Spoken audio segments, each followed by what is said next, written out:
So it works. Hello everybody, and welcome back to this little corner of Twitch over here. Where we are about to do another Dead Space stream.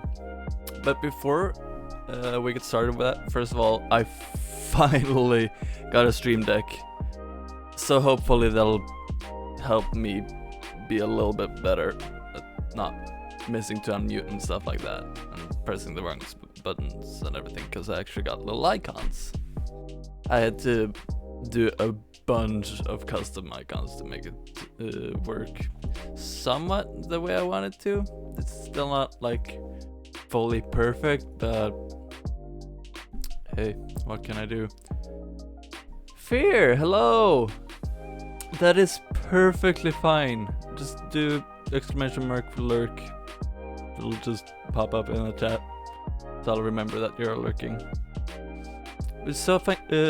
Nice to see you here. But yeah, there's also a little update. I actually got a Discord set up. Hold on. Not in chat. There we go.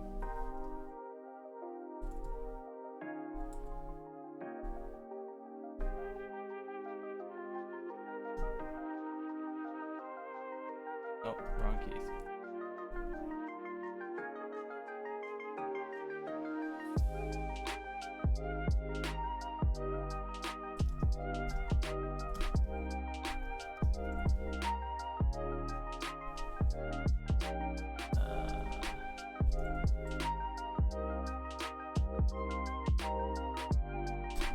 There we go. Or not, because the chatbot is being stupid. I did that right? Yeah. What is wrong with your chatbot? Why are you not working? No, that's...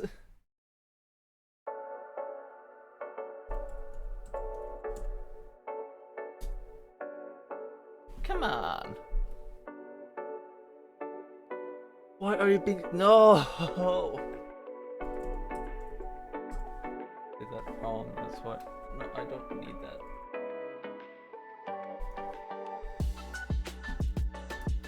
Come on.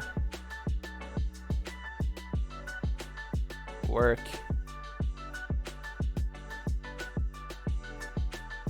Let's give this one final try. Otherwise I'll just...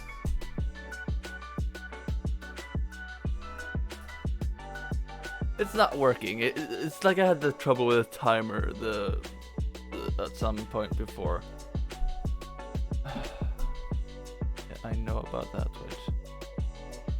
Okay, I'll just...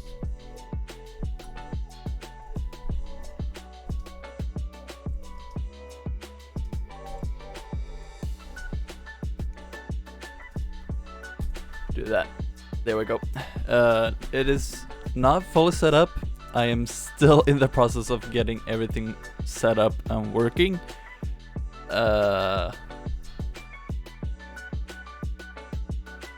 So yeah, still in the process of that. Gonna get it working as soon as possible.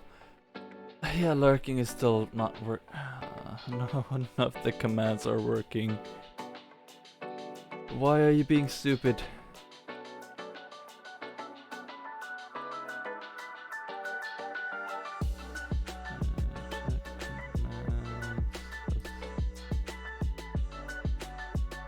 Management, modules, down filters, check command,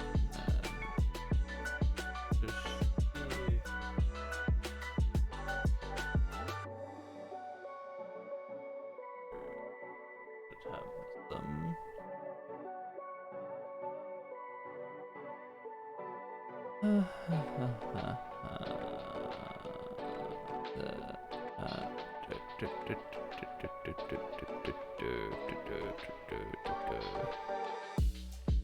Where's the bot like mute commands?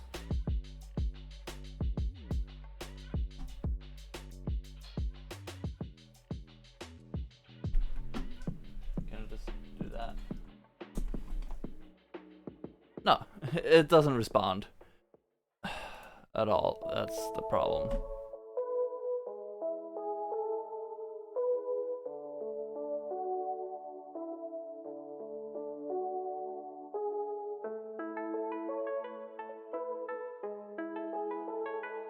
It just not responding at all. Discord. Advanced settings, both. Okay, yeah.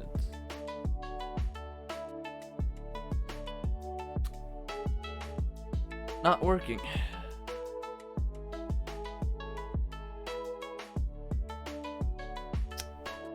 I guess we'll have to live without the chatbot. Yay. Really, one of the main reasons I use Stream Elements is the chatbot, and that's not working right now. Like, I don't get too many alerts, that's the thing. A lot of the follows actually happen because I get shoutouts when I'm offline, and so that doesn't pop up. I know I had a pop-up with Anderson, I think was, that I do believe had the sound enabled, but I'm not completely sure. I'm actually not sure about any of the sounds, if they're working or whatever, but not really anything I can do to test it. Well, I mean, I can, but I'm not gonna bother simulating events and stuff. But yeah, we're still setting it up, so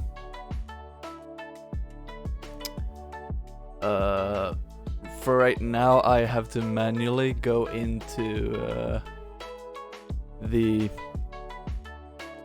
Discord and assign roles when you join it. If any of you have suggestions of a bot that can do that automatically, that won't cost me money, that would be really nice. Otherwise, I just have to get the Twitch affiliate as soon as possible to get that working. It's so stupid because they've limited it to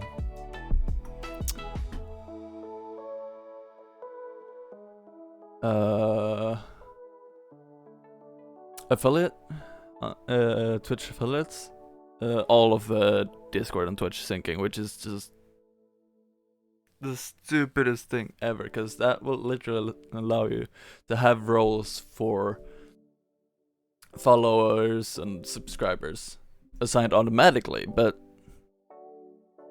for some stupid reason that doesn't work right now, or like before you've got affiliate. Because why should anyone who's not affiliate be able to do anything besides adding bots and having a stream running? You don't get to choose resolution. Well, you won't even get that when I'm affiliate, because you need to be partner for that, or I have to be Prime user, which I'm not gonna spend that kind of money on a service I'll barely use at all. And no, I'm not happy with that. Because what Twitch has done is that they've limited you, before you are affiliate even, they've limited you in so many ways what you can do. I can have a stream, I can manage the stream, and I can add plugins. And I can have bots, but bots are kind of an external thing. But that's about what I can do, and of course I can watch streams, but you know, that's kind of included in just having a Twitch account. But before I'm affiliate, that's what I'm able to do. Once I get affiliate, then we get some more features, not a lot, but like the Discord syncing, some additional features that I'm not completely sure of. But then you have to get to partner, which is the toughest thing ever. There's a streamer, most of us know that it was relatively recently that she got partnered, and like that's when you really get to unlock features, but it'll take you forever to get there. So yeah, it's kind of stupid in how limited we are before we get to partner, just because no real reason, really. Like, I can understand some partner owner features, but limiting the features to being affiliate, that's when it gets really stupid and just really annoying. So, yeah.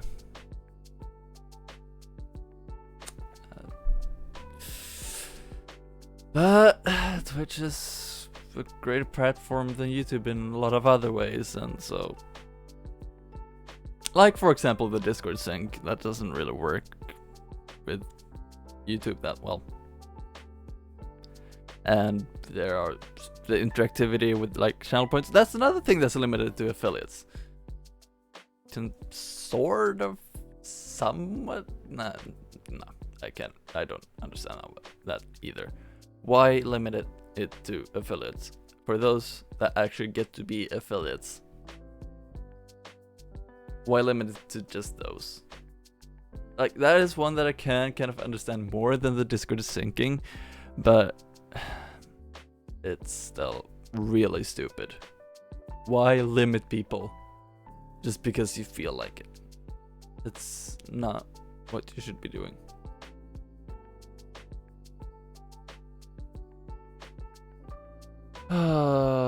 Can I keep on just chatting for like 4 more minutes? Am I able to entertain you people for long enough for that? Because then we'll see if at least timers work for the chat bot, because it might be that it's just not responding to commands. And I don't want to wait for like in-game. I don't want to wait in-game to see if it works.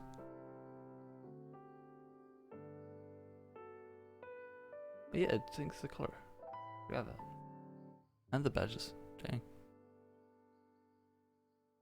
So, yeah.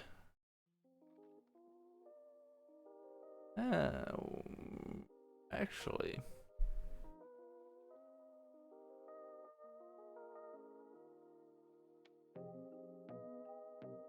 I forgot to do that before. I'll have that as a little surprise for her if she joins the stream, unless she's actually here just watching me be stupid. Oh yeah, I forgot to check this actually. Okay, yeah, that is working.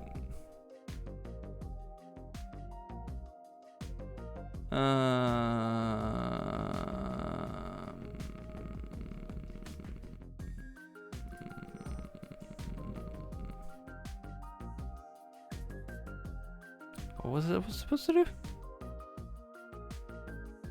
Oh yeah. Oh, I'm so stupid sometimes.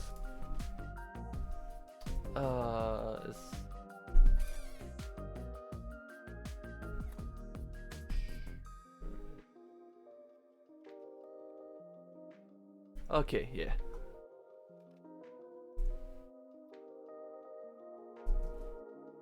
Oh, that's the wrong key. I'm not used to using an Apple keyboard in Windows, okay? Yeah, I just have this Apple keyboard, old one, that I use for my laptop because I don't want to be reaching over here from my laptop and that tiny one over there. It's just... this is nicer. I'm not saying this is the ultimate keyboard, you know, it's always perfect, but it is very nice. This one, and the other one is nice too. I've actually done gaming on it. It is a very cheapo one, but even I am fine with gaming on it, and that does say a lot, because Apple keyboards, well, it's also really nice, but I'm the type of guy who can be like, using a keyboard that, you know, a lot of people are like, it's fine for gaming, and I'm like, no, don't make me game on that.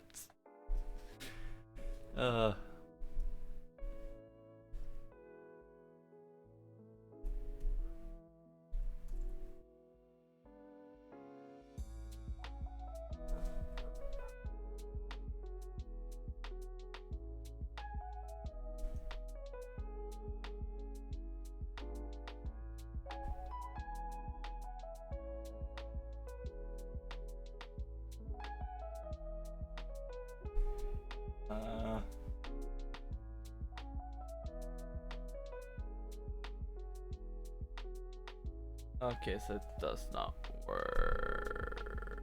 Oh, hold on. That should work.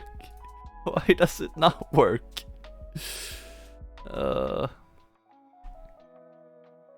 This is all a mess. Create a dashboard. There we go. You are live. I am very aware of that fact because both OBS and my stream deck are telling me that I am currently live.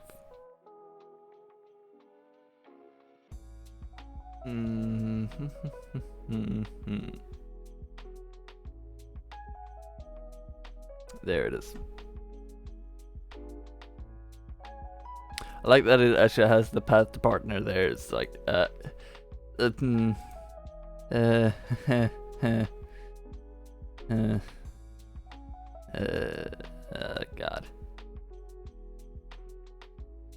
You have 50 followers for that. Oh yeah, I need 50 followers. I'm on 17. I'm not even halfway there. Wait, no, I'm not on 17. I'm on 18. Oi. Twitch. Make your thing actually work.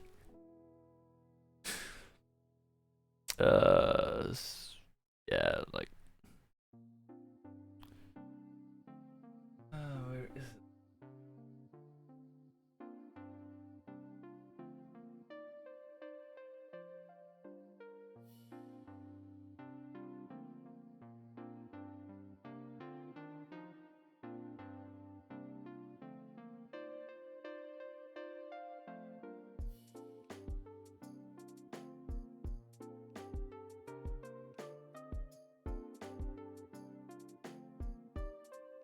Yeah, but like. Oh my god, this is so stupid.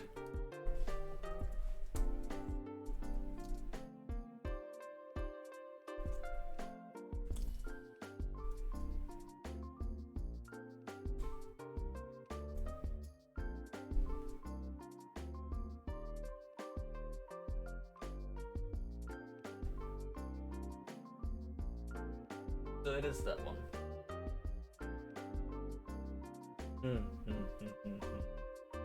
Well, I guess we're not. And timers are not working either, so the stream bot is currently down. Unless the thing is just. Let's do it to be sure.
All systems are operational.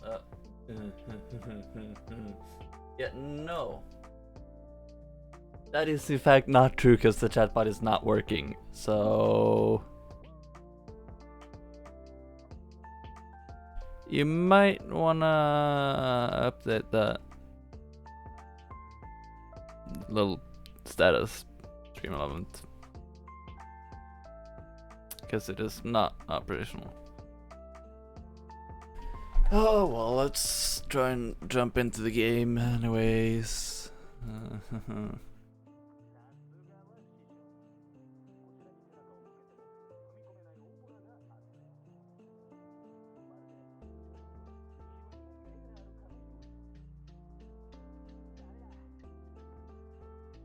I'm guessing that's the music. Yeah, I think it is. I just heard like a voice and I'm like, wait, is that real life somehow coming through, or is it ghosts? Oh yeah, also, funny story, I had to remove all sources of natural light. Just meaning that I had to roll the blind down all the way in my window and just substitute that light with that light, because well,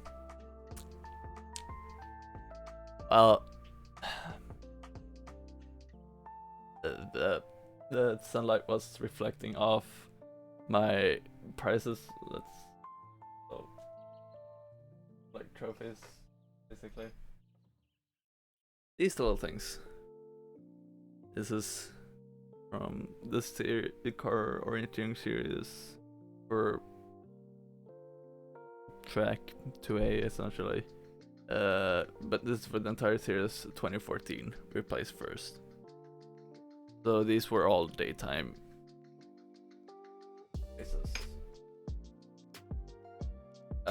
Later on we started doing yeah, we have one for 2013 as well. We did one race on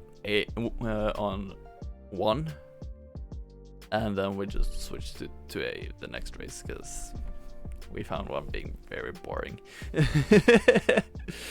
So yeah.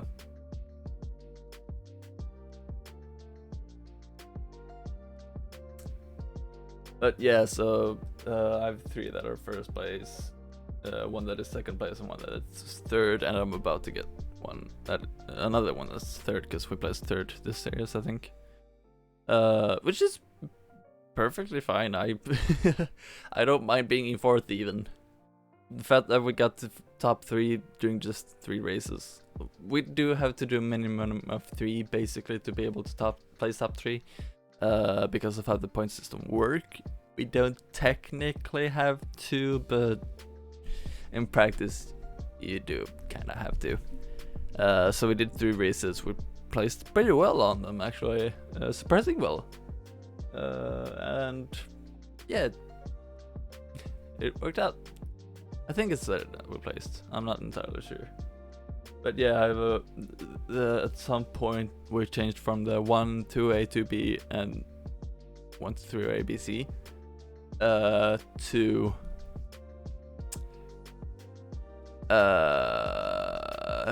PB short and long. PB being 1, it's actually for the Swedish words Prova which just means try motorsport, basically. So it's trying out this motorsport essentially. So it's not like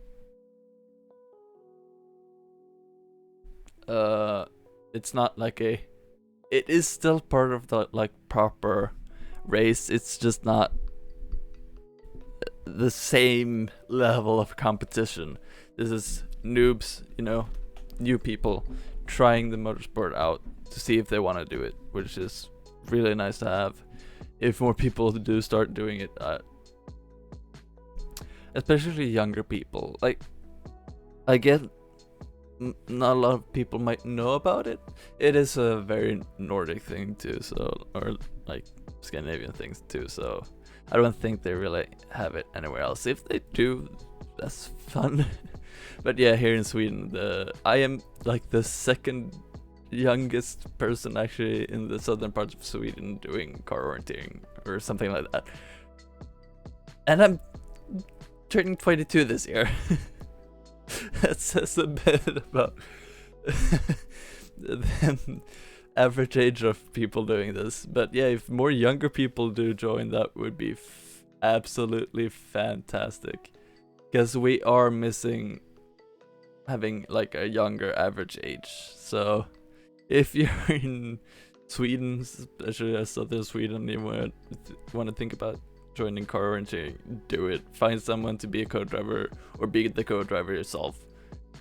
Even co-drivers, like, in Swedish it's basically map reader. And well, it doesn't sound like a lot of fun, you know. Map reader, you just read a map, but it is a lot more interesting than you think. And if you like solving like real logical puzzles in a very logical way, like me, which is when puzzles that you can't solve logically just starts to frustrate me, which might have shown or not on stream. But yeah, like, it is perfect. So now we're just talking about car orienting, but it's a very fun topic for me, which is why I'm doing that. Let's just switch to main. There we go. Oh wait, no. Wrong one. Because I have some personal things that might show, which I'm not fine with showing on stream. Wait, is that my screen lighting up my face? That is my screen.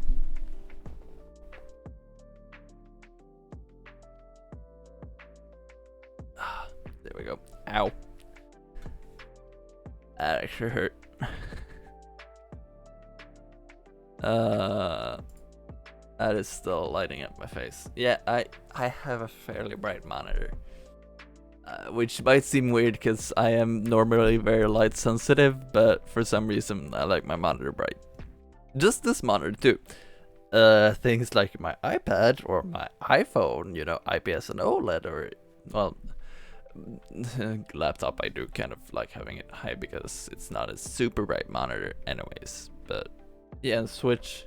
No, Switch, I'm not even like putting it that high. So basically anything mobile besides the laptop, which are all IPS and OLED. I don't like having that set that high. Like, not even my TV. Actually, that's not mobile. My computer monitors I like to have set very high, while everything else is set fairly low because I'm a pretty light sensitive person. Like, now it's fine because my eyes have adjusted a bit because I have that light on. I have this face light on, you know, of lighting up my beautiful face. But like everything else I don't have set that high, and the lights are not even set that high. They're like 50% most. So yeah, I don't know why. And it's not like this is not blinding or anything. Like when it's white like this, I just like being able to see stuff. And for some reason I'm fine with it. Maybe it's the TN panel that somehow messing with my brain or something. Yes, it is a TN panel on this monitor. It's an old monitor. I got it before I even knew about TN and IPS and that kind of stuff. So yeah, it was relatively cheap monitor for being 4K too. I don't even run it at 4K. I kind of do need 4K monitors though, even though I run in 1080p or 1440p, because of a little something called inches. I don't want an inch smaller. Like, that's not gonna be good. But I don't want it like 32 inch either. Like, I won't complain, but this feels unnecessarily big for here where I have very limited amount of space. Although maybe 32 inches wouldn't be that bad. Like, especially if I got like a dual monitor arm. I could even take this 28 incher and put it on its side beside it. That's not such a bad idea, actually. Although I wouldn't have any use for the HDMIs because, well, I would have for my little laptop here, but for anything else I would have to use the HDMIs on my main monitor, which is what I do normally anyways. I don't even have an HDMI on my second monitor currently. Right now I have VGA D-sub for my laptop, and I have... Can you just not make ghost orbs dust. And HDMI for my beautiful main monitor. But yeah, I wouldn't be able to use those HDMIs for anything besides the laptop if I do put the monitor on its side. But I could also just angle it out very aggressively if I wanted to, and have that just as a second regular monitor. So we'd have to see how I would solve that. But yeah, 32 inches doesn't actually sound that bad now that I think about it. But yeah, if I want the 28 inch, which is what I have currently, I need it to be 4K because stupid. This is, I'm really dragging this out.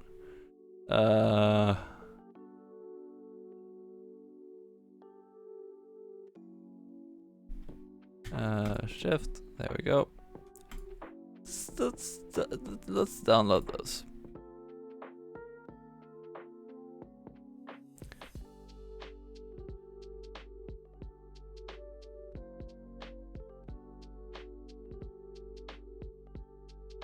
Why did I decide to download all of them?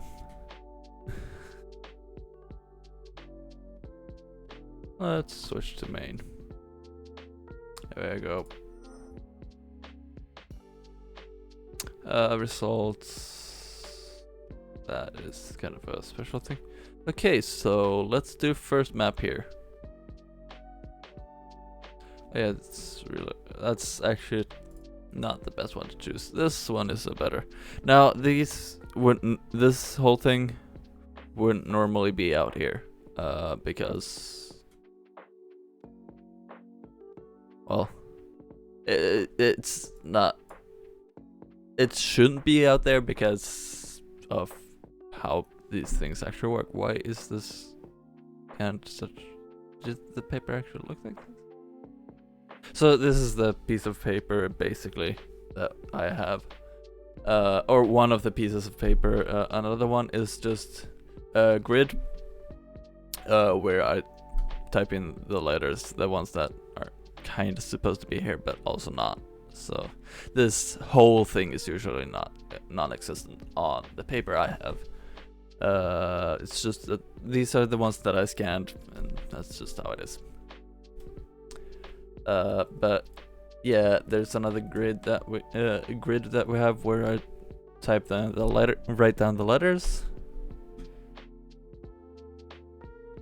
Hold on.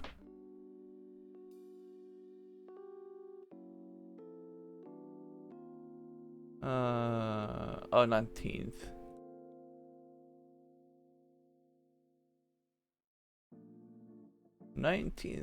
Oh wait, no. Be there.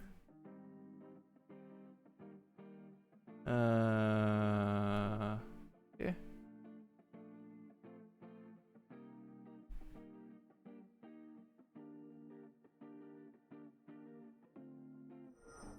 Just a member here and someone who has amazing community. Too.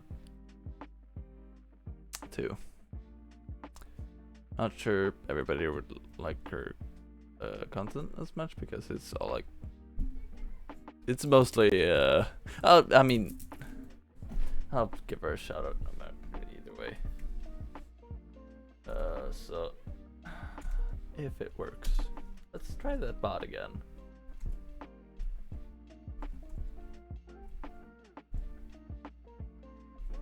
Otherwise you can see her. Yeah, no, but she's tagged there at least, so you can kind of just copy that username into the search bar. She does mostly Animal Crossing, but she does also have community days, which are like Fortnite, Mario Kart, Splatoon, Mario Party, a bunch of like community games. You'll often see me there, especially on community days. But yeah, you'll quite often find me there in chat, just hang out. But yeah, she has a little event on the 19th, so that's what I was just checking. Because I saw I had a notification on Discord, and I still have another. Oh my god, so many pings. Oh. It's just Discord client being stupid. stupid. Yay. But yeah, this is basically what it looks like. So just a bunch of information about this part of the race. So TK2 here, for example. 2 1 1 6. Oh, 1 4 1 3. Oh, hold on.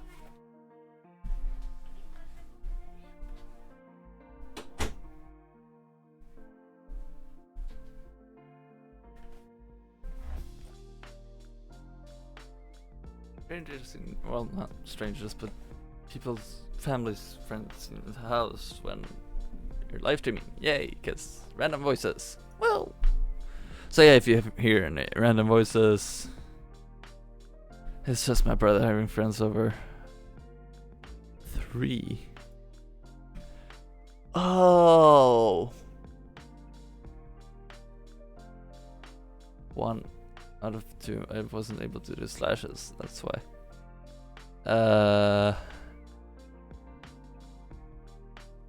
1 out of 6. That's more like it.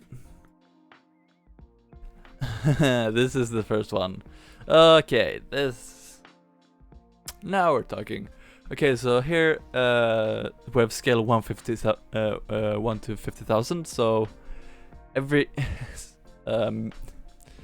feels weird to say meter because this is a piece of A4, but every meter on this map is 50,000 meters in real life. So half a meter would be 25,000. A quarter of a meter would be. Where's half of 25,000? Well, you get the point. Every meter is 50,000 meters in real life, and you scale that down to millimeters, and you can count that into meters. Yes, we do count meters, not kilometers. Well, we do count kilometers, not 100 meters like you would have. We go down to the meter on our cars because of the kind of specialist machine gear we have. It's not anything super ultra precise on the millimeter, but we do calibrate it sometimes. And so it's a little display we have. I don't think I have any inside shots of the car, but yeah, we have this car that we have rebuilt or like modified ourselves in order to do car orienteering. We have, it's just a regular car, Audi A4 1.8 1998 Audi A4 sedan, 1.8 DQ, so 1.8 liter turbocharged with quattro, so all-wheel drive. And so that's what we use to, drive around. For these, and so inside we have, or on the outside we have a bunch of lights. So yeah, visibility is, you can't complain that it was too dark. Let's just leave it at that. If anything happens, you can't complain about the darkness. Well, I mean, you kind of can, because there are blind spots to the light because of legal reasons and practical reasons as well. But yeah, so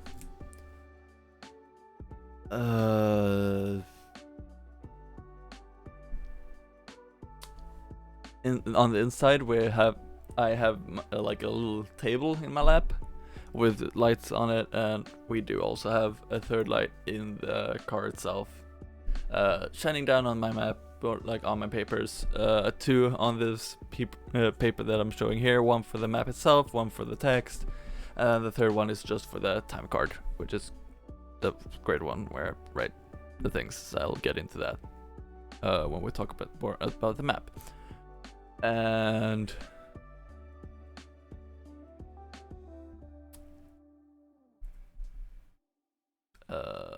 so yeah.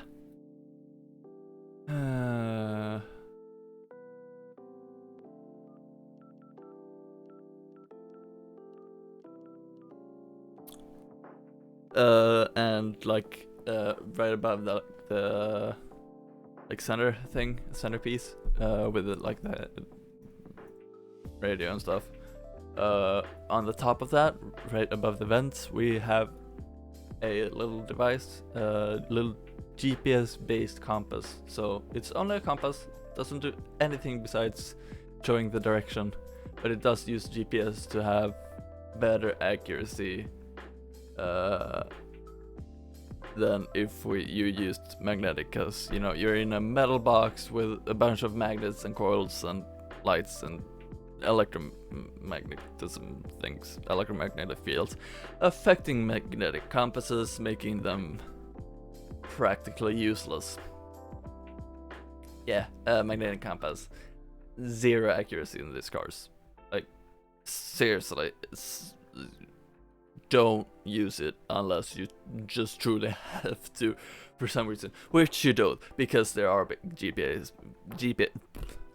GPS-based compasses from the makers of like Garmin and a bunch of other ones, probably.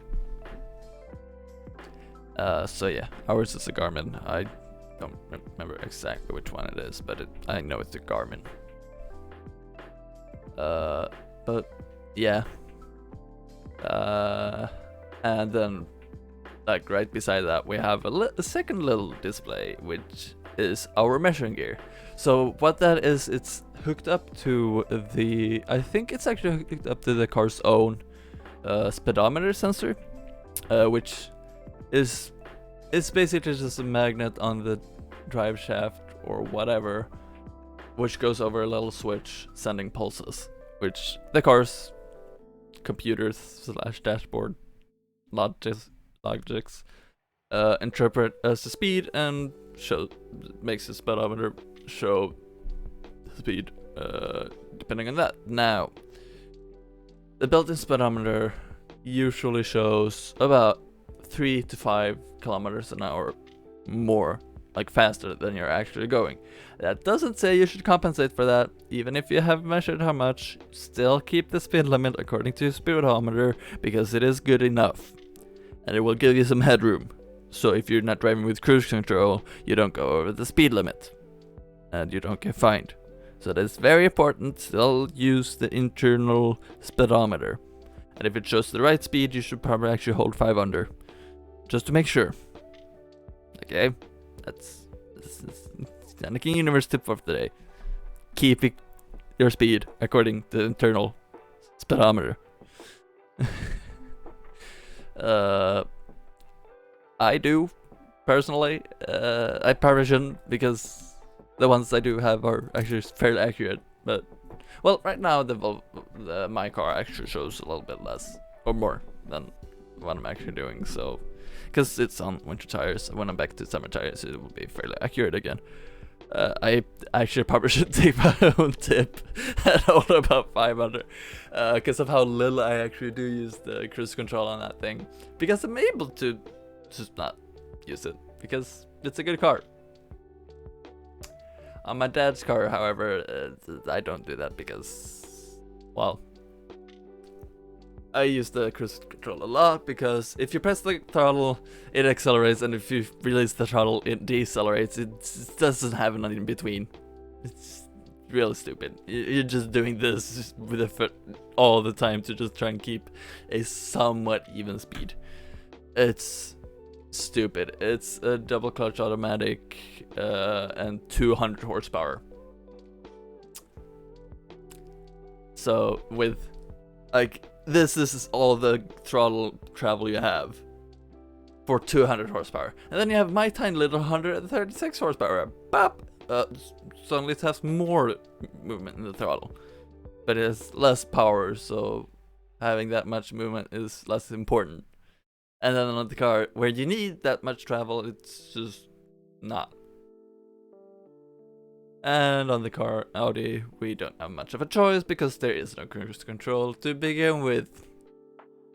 It was an extra or an optional thing, and that option was not fitted, and it would cost an insane amount to fit it. So yeah.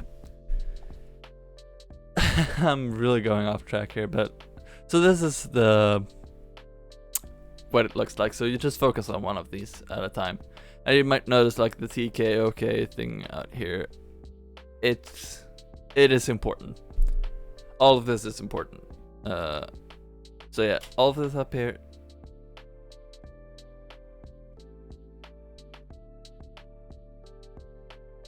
What was that?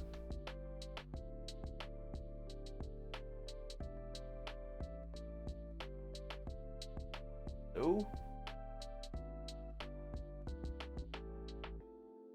What was that noise? I have no clue. But yeah, this and this are, well, this is technically not super important. This is the only important thing up here. Funny story, I usually don't pay attention to this, but I should have learned by now to do that, because I made a stupid mistake. I've done it twice now, too. I don't pay attention to which page I'm on of like this. This number changes just every so often, so this one here has 6 pages to it. So I was on page 4, I think. No, page 2. Not this race, it was a different one, and it had like 7 pages or so. So I was on like 2 or 3, I think. No, 3. And you know, I take the page 3 off, and I'm like, what? Okay, this just what? There should be a thing here that we can't miss, cause points. This reverse a very long way. My dad, who's the driver, he's as insane at reversing. He can reverse at like 30 miles per hour. His full speed reverse, just like driving forward, basically. I'm not bad at it. I'm just not quite his level. But he is also a trucker, so you know he has some experience and is quite experienced with reversing with a trailer and car as well. I'm not. I might be someday, because we found out that I would be allowed to drive trailer on my car and on his car as well, because the total weight does not. I don't have the limitation of the total weight is not allowed to go over 3.5 tons. I don't have that limitation right now because I don't have my license yet, and apparently the permit that I have for driving with my parents instead of needing a driver instructor with me. Apparently that permit was okay for BE, the BE thing on the license as well, not just B, which means I can drive with a heavy trailer. Which would have been really nice to know, but neither me or my dad knew, because that permit was stuck on the fridge here. And nobody told us. So yeah, I could have done a lot of trailer driving, but I haven't, because we didn't know I was allowed to. I think I actually mentioned it at some point, like I think it was B on the thing, but like I wasn't sure and nobody checked, so yay. But yeah, he's really good at driving in reverse as well as forward, and he is quite insane when driving.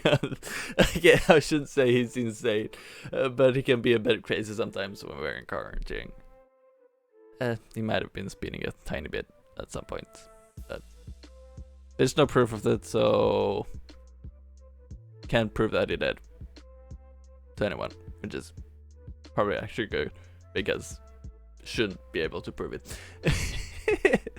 But yeah, at some point when I get my license, probably quite shortly after I get my license, hopefully I should actually be the driver and my dad will be the co-driver instead, because he has been the co-driver before for car renting, and I quite like driving, and I think he'll actually be fine and do fine at co-driving. So yeah, it's kind of works both ways there.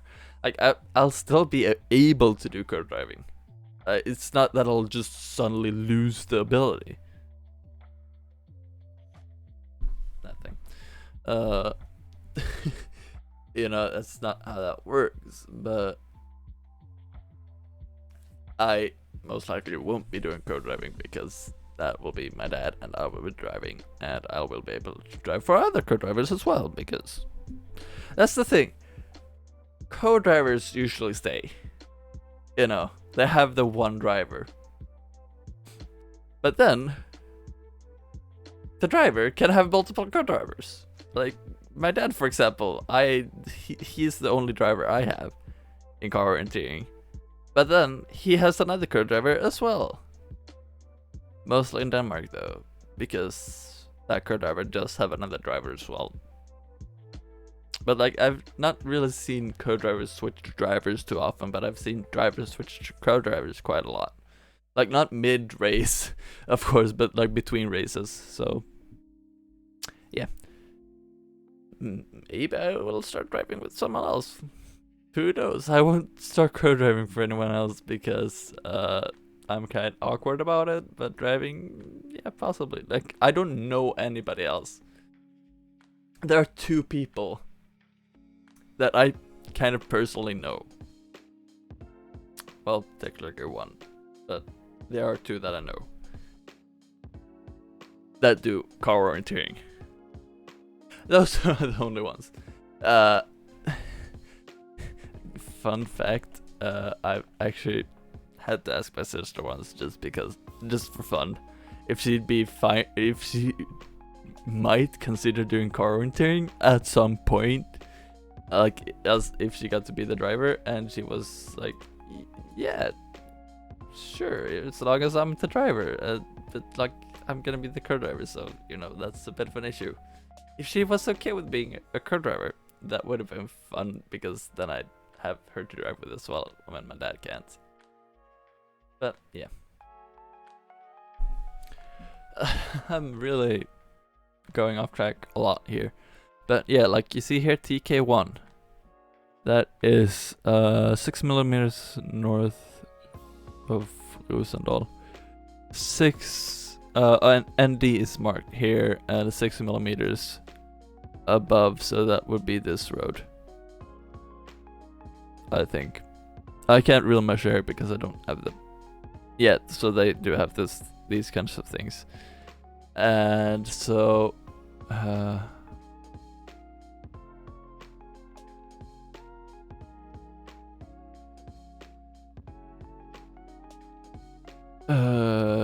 Ukofag North ND. Wait. Oh right, that was where I got really confused.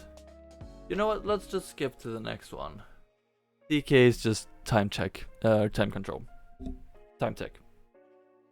So what you have is on these regular ones, you just have a little stake, put it into the hole, and it writes to the memory on the stake. While the unmanned ones, you do the stick thing, and then you drive forward, wait there a bit, and then they count down. 3, 2, 1, stick, paper, read, go. Well, go a bit, read, go. But yeah, here, this one should make sense.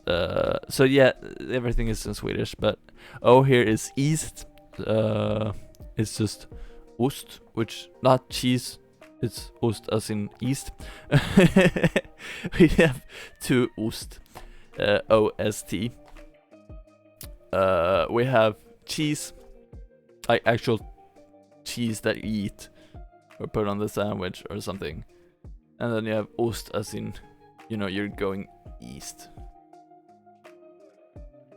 You do also have öst sometimes, but like if it has the O with the 2 dots, it's usually öster, which is still east, but it's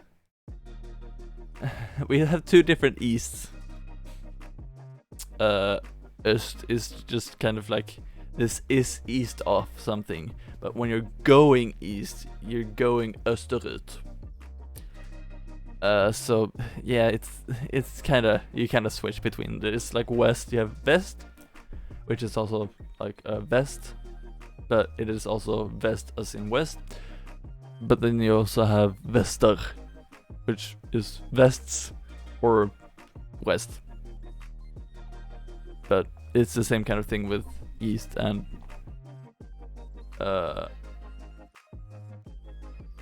east and west. But then you also have south, which has the same thing, where you have syd and söder. But you usually just use söder. Syd is just kind of when you're talking about weather. Or southeast or southwest. Or southwest or west southwest or east southeast or southeast. It's really complicated with all the weather things, but yeah, west southwest here, for example. or east northeast. But then you have north, which is north. NORR. That's it. No variations of north. But all the other ones, there are variations. Swedish it has its moments where it's just like, what? Why? But English has way more of those, honestly, especially for someone who speaks Swedish. So, yeah, kinda evens out the ground there. But yeah, like east here, Udenslanda. So you find this word here on the map. So like, even if you don't really speak Swedish, as long as you know the east, southwest, west, southwest, north and stuff, those in these letters, you can read these letters to know what they are. So everything here, if you know what these means, and you know what these are basically, you know like what they are, these letters out here, which includes this variation. Even if you don't speak Swedish, and as long as you know that scale is scale, you can do it even if you don't speak Swedish. You just have to know what these means. Like 5mm you'll know, but like Beck here, or hus, or mitt för hus, or vägfäll, or like MF bag, which is like this thing, but then together with this one, which is just, as long as you know these combinations,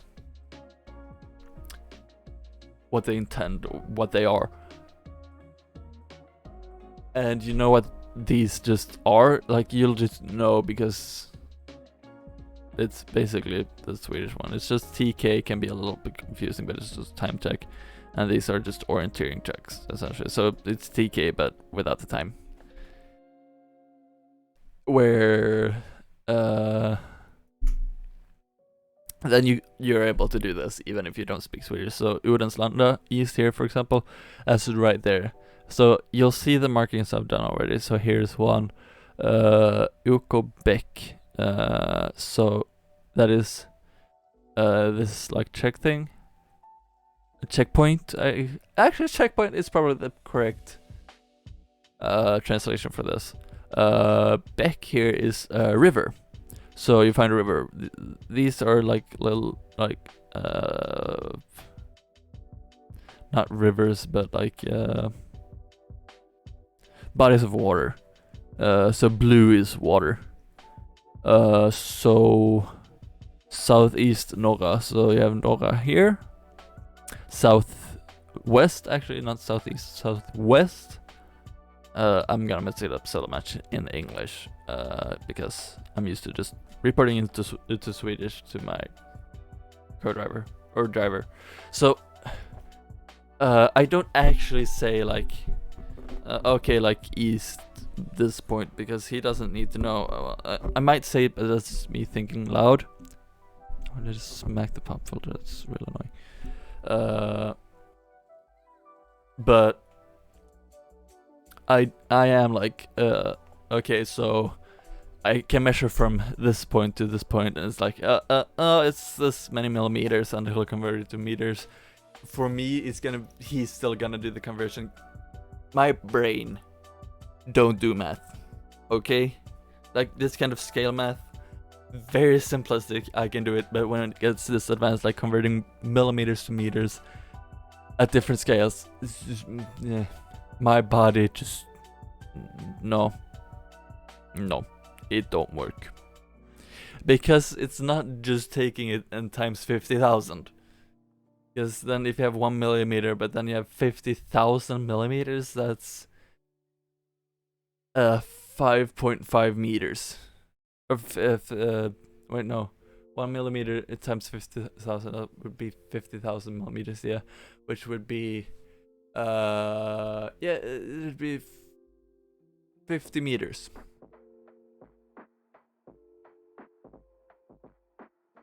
Which I don't believe is correct. To work on. Or what? It's just too complicated for my brain. Either way, because 1 millimeter, yeah, that might become a 50 meters, but then you don't measure that short. You're like 15 millimeters and stuff. And you're like, what is 15 times 50,000? My brain just freezes, and so, like I said, my brain don't do math. So, yeah, my dad does the conversions, and then later on when he takes over my co-driver table, he'll have a little calculator there as well to help him. I don't know the math formulas to do these conversions, so that's kinda why I don't have a calculator either, because I know it'd be useless. But yeah, so what I'll be doing, I'll be driving, and I'll be keeping an eye out for checkpoints and stuff. And I will also be keeping a track on the measurements to see, like, okay, so this is 500 meters. Okay, so there should be a checkpoint somewhere around here. It's like a river, and it's okay. There's a river. This is 2 meters off. Yeah, okay, drive up. Okay, that's K, so he'll note K in the little checker thing, or like grid. And then you like drive along. It's okay. A checkpoint in front of house. Mittför, that is not at the front of the house, that is in front. So the house is always on the left. If it says checkpoint MF, that's MF house, that is, the house is on the left. The checkpoint is always on the right. We have encountered them on the left. It was wrong. We weren't supposed to note that. We scratched that. It was a bit of a complicated situation there, but yeah, like we figured, it's okay, no, this is not the correct route either, so. But yeah, so checkpoints on the right, always.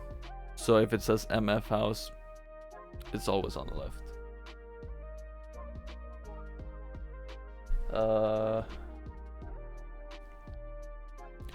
So then you know the case of like house here, west southwest, Söderryd. Söderryd is here, west southwest, so that would be this house. So you drive up, you see the house on the left, you can like count houses, so like, you know, his 3 houses, 1, 2, 3, 3 houses on, so I'll report back to the map, there's 3 houses on the right, left, it's like, okay, yes, confirmed. Maybe there's another house here, it's one other house on the left, it's like, yeah, that's okay, house here, what looks like a checkpoint in front, so okay, so he's aware of that. And I'll drive up, and I'm like, oh, okay, so that's an S. Or I'll use the Swedish, like, you know how you have Alpha, Beta, Charlie, Delta, something.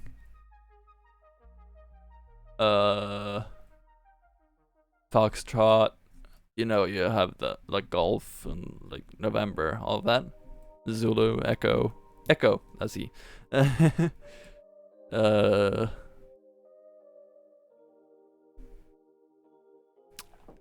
We have a Swedish version for that with Swedish names. They're actual names. Like my name is the actual what you use for V, although the common spelling in Swedish, or the Swedish spelling of the name, is actually with a K and not a C, but there are like 3 different variations of it. You can have CK, you can have C, you can have K. I use C, so it's the less common one. It's not the Swedish one, it's more of the English one. But yeah, so I'll just call out like S, it's Sigurd, for example, or N, it's, I actually don't remember the one for N now. Which is, it's really important to know them too, because N and M sound very close. But I also know that M is Martin. So yeah. You can actually just go with any name. It's actually fine as long as the first letter is the one that you're actually trying to call out. So you don't actually, that's the funny thing about the Swedish one, you don't actually have to follow the Swedish version of it. You don't actually have to use the official name, because anyone will still understand as long as they know you're trying to use it so people will know what letter it is. So like, even if it is Martin, I could use, can't think of any other names on M.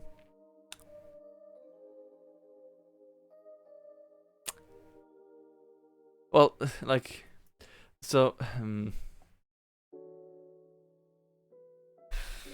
like if there's, I can use Michael, like that works as well.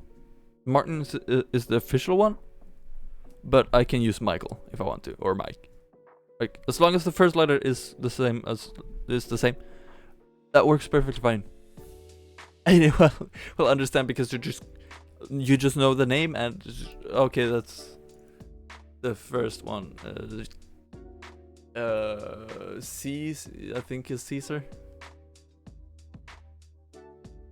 So yeah, it's like, but like if you can think of any other name, like Charlie, for example, I don't know, you can use that. Like in the Swedish version, like Charlie's not really a common name in Sweden, so we won't be using that. But like if it's a different name, that's fine as long as it's the same first letter. But then you have like South Gummagården. There, South, the G has the little thing under it. Yeah, I've been going off this later, like this letter here, like Norra. I knew that the N was the thing. So South, the G. Okay, so I know precisely where to mark that. North, Långeryd, the Å has the thing under it. It's okay, north of that, boop.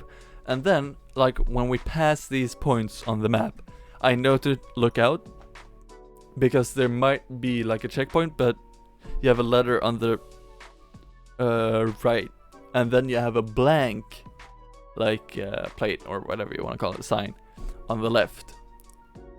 The blank one is just to indicate that there is a thing, and those you always write down, because you know that there is a one of these that records that is like correct according to that thing. If it's not, you know you're not on the right way. So you always write those down. So that could be like A, B, whatever. I don't know if you have B. There are some letters that are not there because you want it to be very clear, and you don't want there to be like a lowercase I to be confused, L to be confused with an uppercase I. So I don't think we have I's. Yeah, we don't have I because it is also confusing you with a different thing. I'll get to that later. But yeah, so like you just have these things like checkpoint, road, east, northeast, Brendaholm. So yeah, these little markings are just like, okay, that's done. Okay, that's done. I do it on some, I don't do it on all. I just to like follow up the progress. It's just east, northeast, road. You have a little tiny road. It's not a super high quality scan of the paper, by the way. You gotta excuse that. But you have a tiny little road here.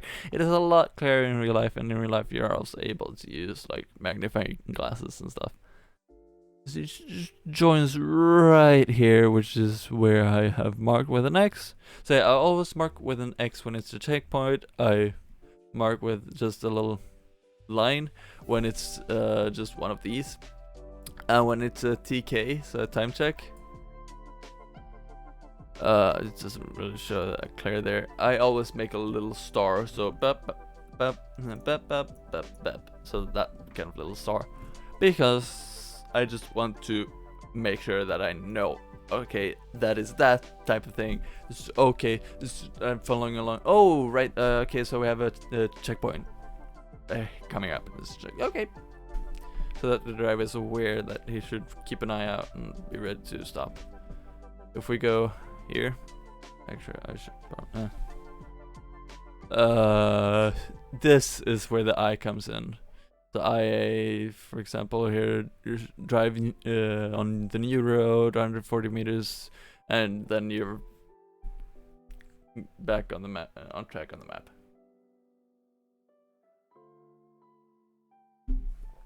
So yeah, roads are modified. We use a lot of old maps to kind of trick the car-driven driver, and so that means we have to put these kinds of signs up for when we're doing that.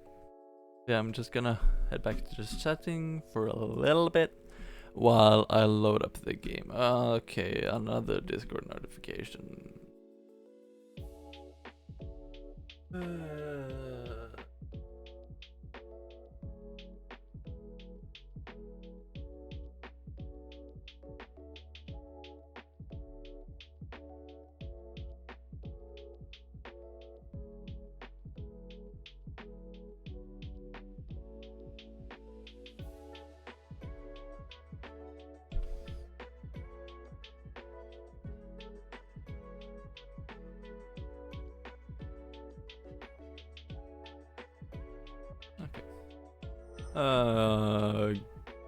Steam Dead Space. Actually, let me set it up first.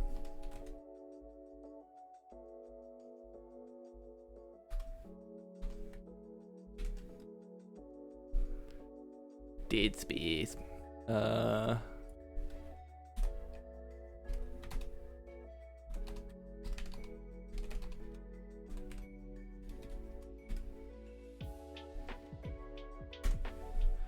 Might have been spelled completely wrong, but that's fine.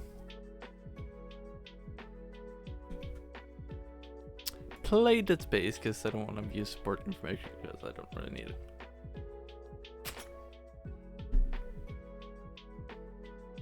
I am sorry for lag. It's gonna be lagging a bit while it's loading the game.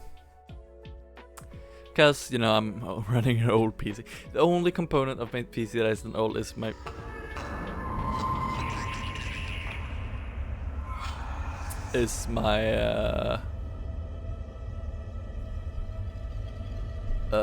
graphics card, which and boot SSD and graphics card. Otherwise, my PC is from or power supply as well, because I had to replace the power supply. Otherwise, everything in my PC is from like 2014, so fairly old. Okay, I forgot how terrible this menu is.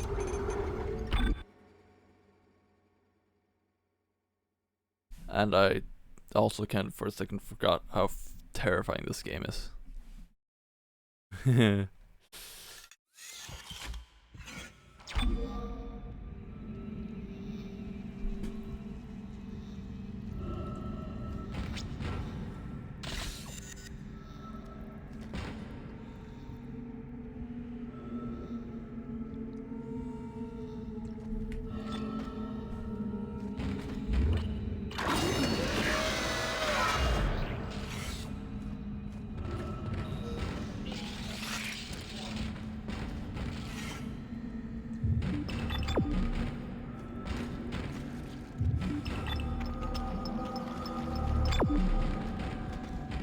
Going up then.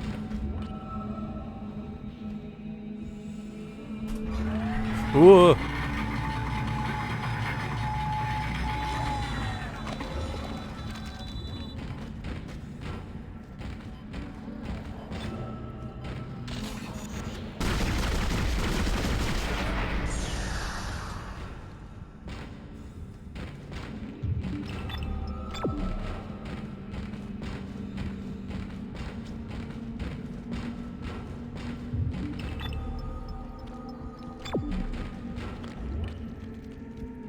I hate the cube stands. I'm just gonna go down one because I don't know if they want me to go down anymore. No, they want me to go over here.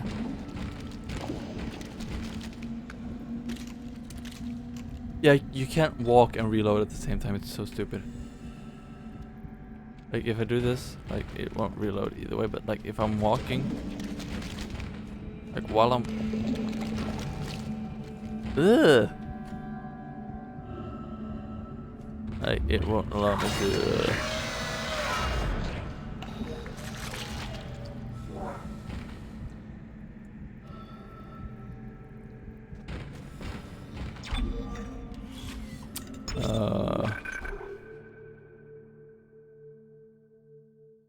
Reload at the same time. Yes, I want to override that old slot.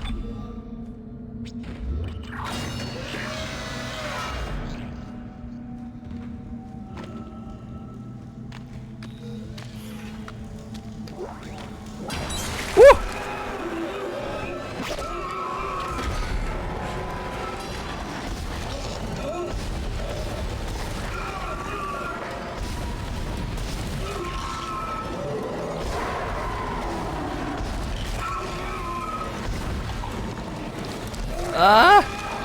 Come on!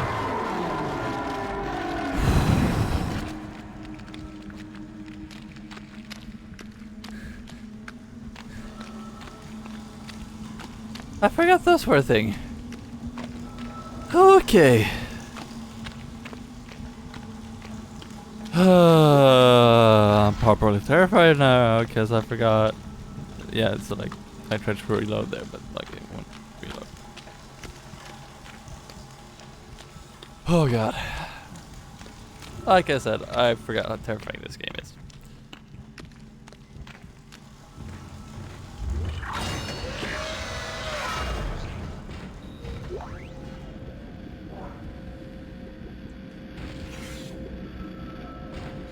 This is Temple, acting chief engineer. I came down here to find Dr. Elizabeth Cross, but she's not here. In fact, I can't find anyone, just more of this organic shit everywhere. I'm going to check the mining deck. It's about the only place I haven't looked yet.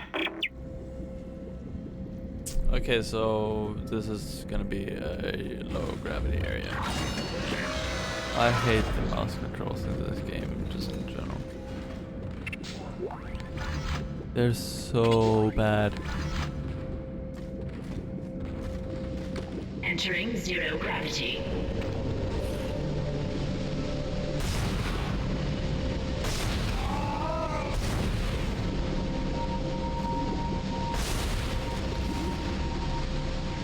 Okay, so that should do it.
Then where?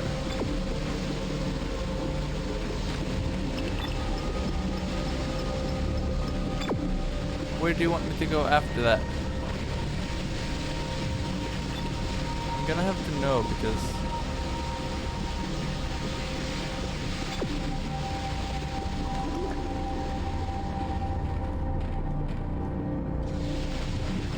it's kind of important to let me go no game. Okay, so you want me to continue onto that surface.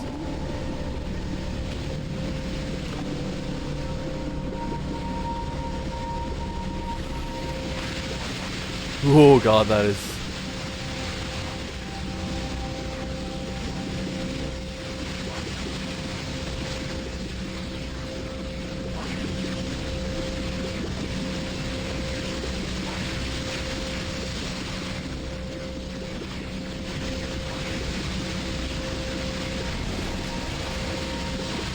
No, what is it again? Oh my god, this is so loud.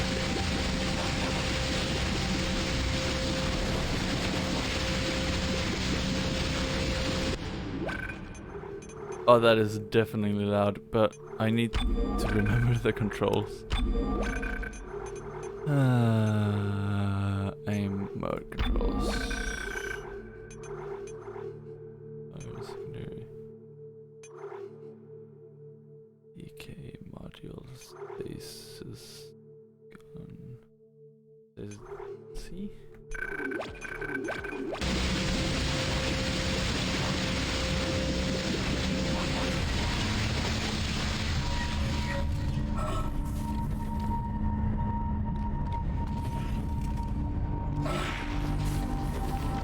Finally.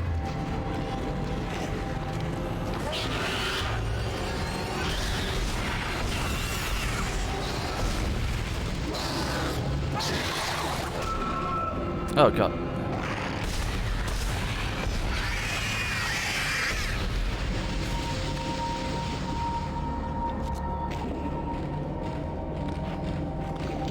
Yeah, like I was struggling with that part for so long.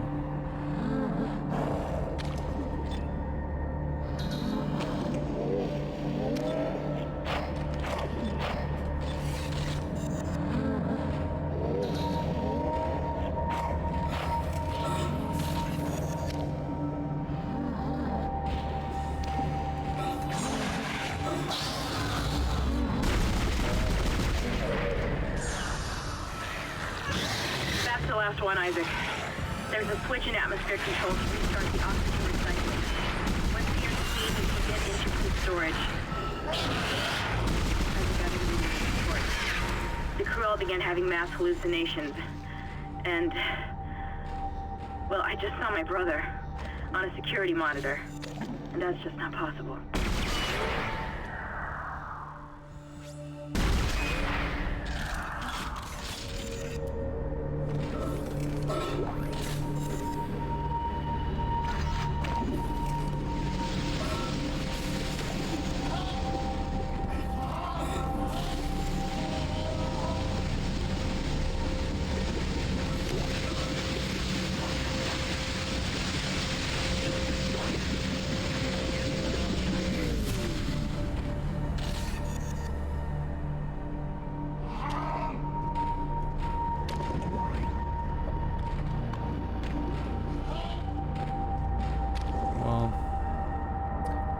Anything I can do about it.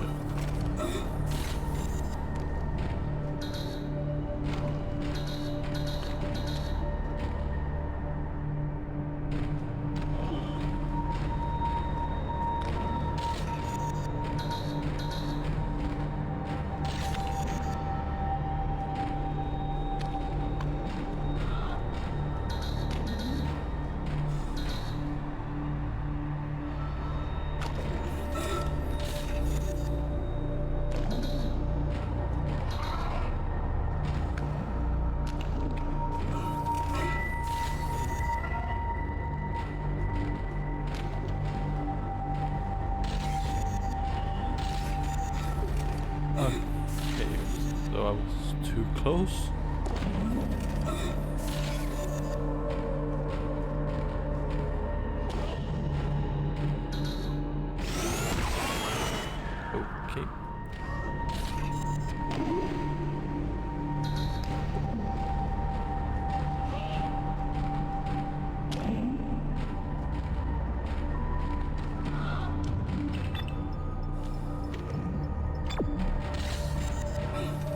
That is possible. Exiting zero Don't gravity. believe their lies.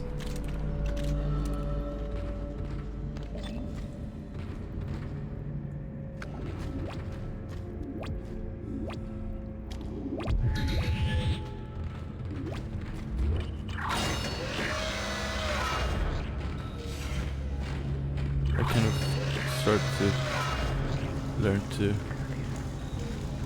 not really trust anything in this game anymore.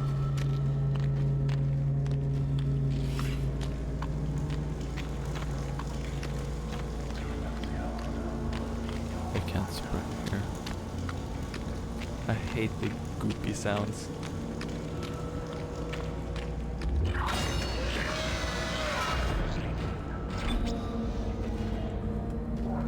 I am saving. Save. Save.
All of them are going to be wait on me to continue. So I might go with that.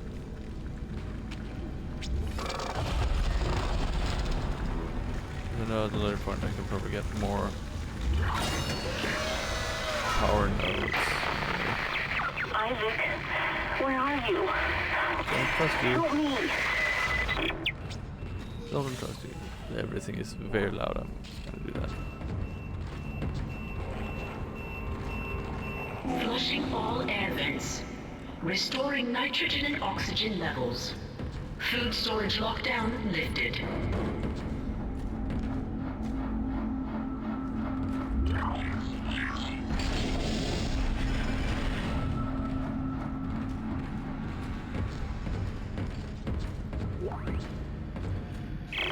hydroponics log, this is Dr. Cross. It's hard for me to believe what I'm seeing here. This is crazy. Absolutely crazy. I'm going to the mining deck. I hear that's where survivors are gathering. Jacob, I'll wait for you there. Who's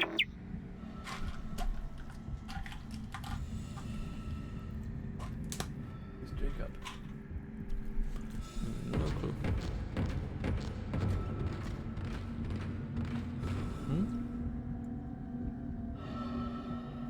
Oh. Let's stay.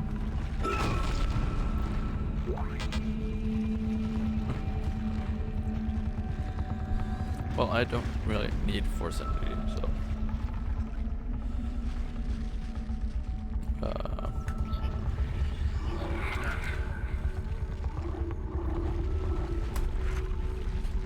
Drop.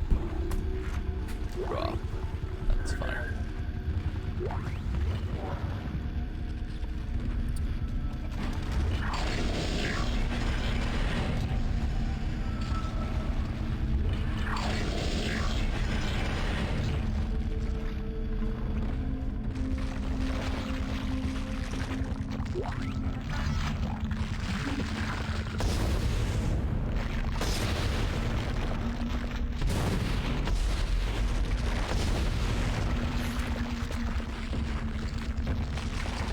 Unknown antigen injected into the filtration system.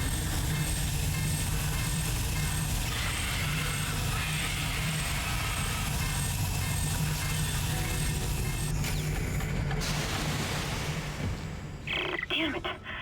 The poison wasn't strong enough. It's still alive. Get in there and kill it before it contaminates the entire ship.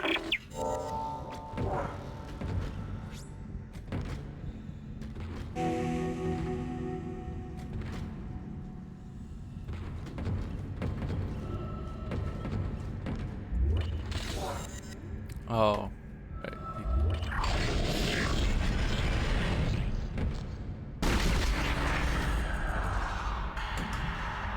Entering zero gravity.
Ah.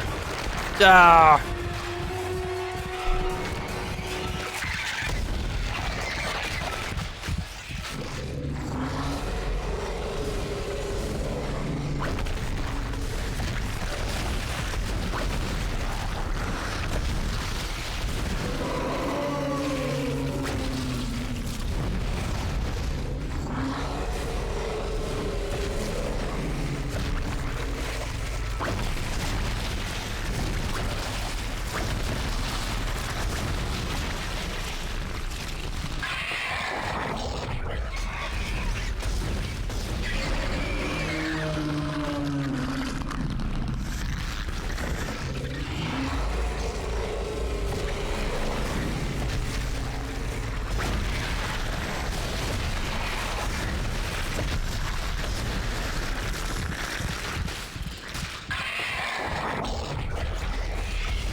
you read.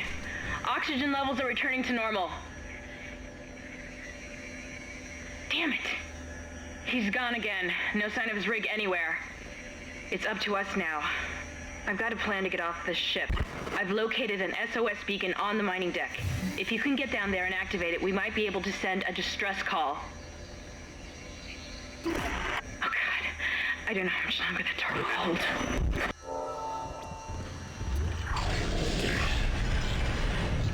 So that Exiting is zero gravity.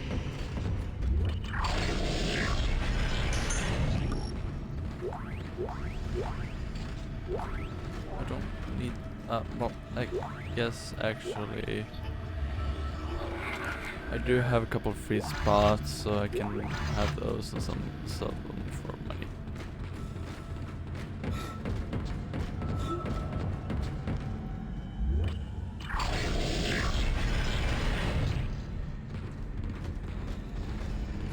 Tomatoes. Oh. Hey, there's a store right here. So yeah, inventory. Ruby semiconductors. Sell. Yes. Sell.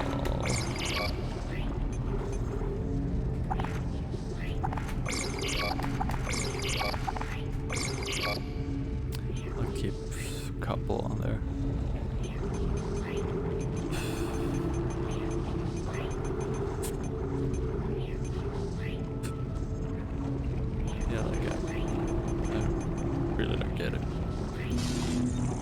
So I'm gonna need a bunch of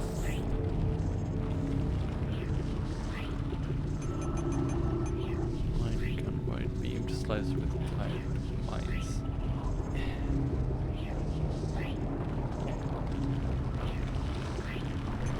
Contact. I think I'm gonna go with that.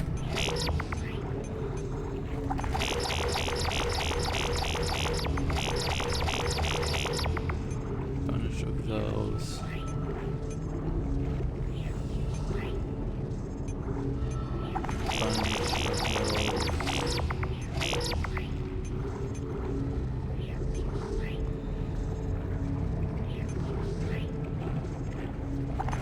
A couple of those.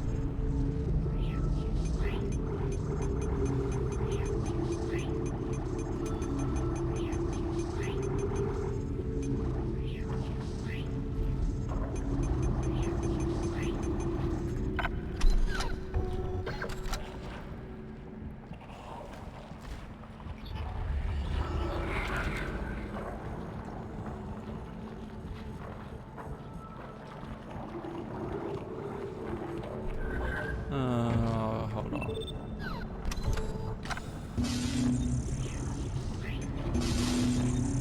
Okay.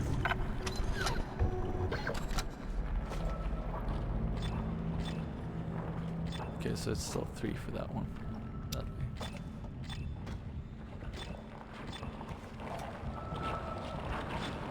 Or is that one? So it's 1, 2, 3 that are of any interest to me.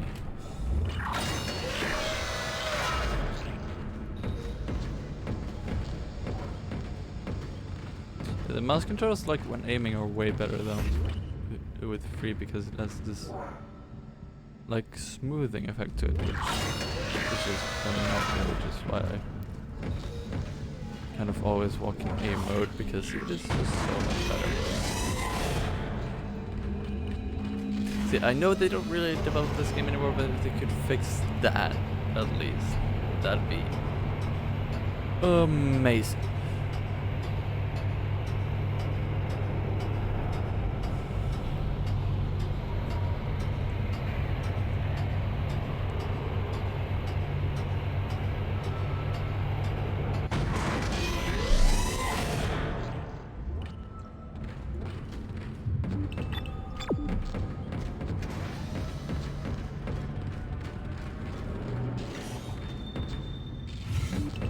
Oh. This chapter is done.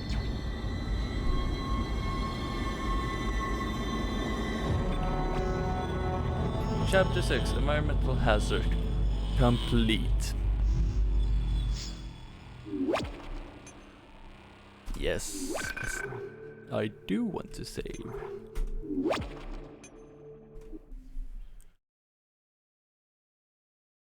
Into the void.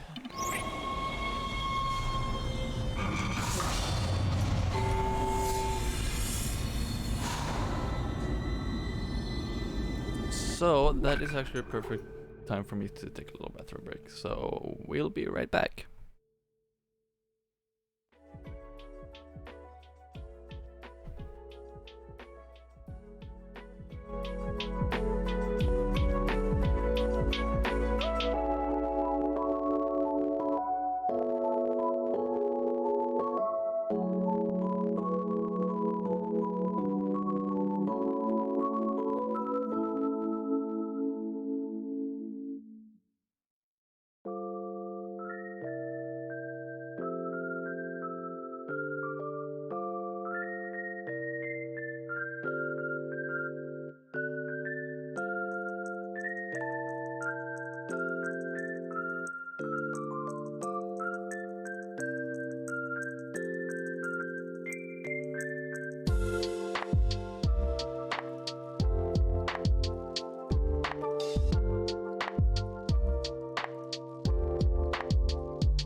I have a little surprise for you guys.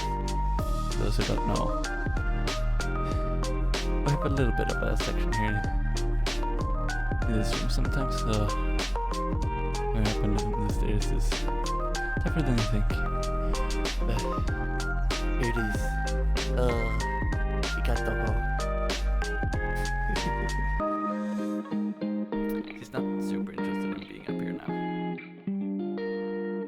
He do be like that sometimes. He's cute either way.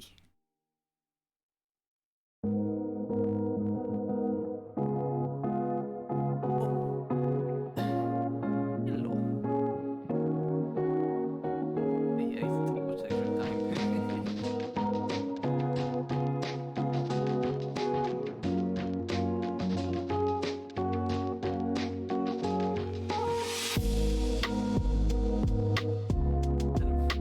Super not interested in being here, but at the same time she's kind of like, yeah, it's alright, I guess. Well, gonna do that in a little bit. Oop.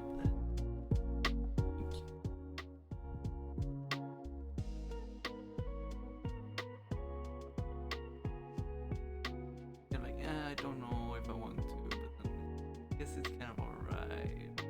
Eh.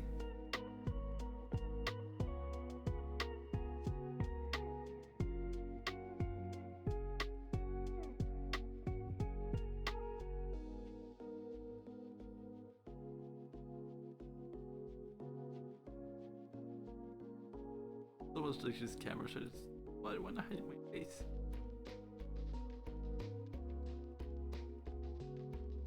Come on. People want to see you. Hello. Go.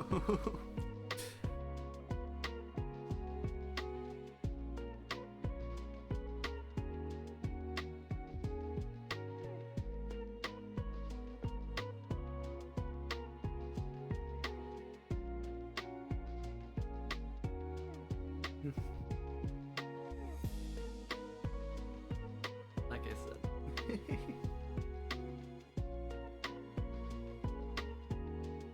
It's just that the rest of the room is very interesting. He's not here up too often.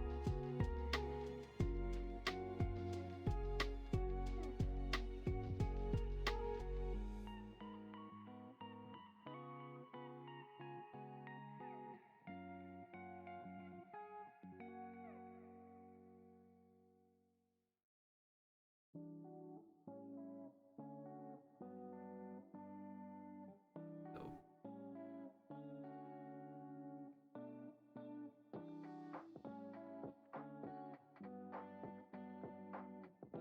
I'm gonna go further downstairs.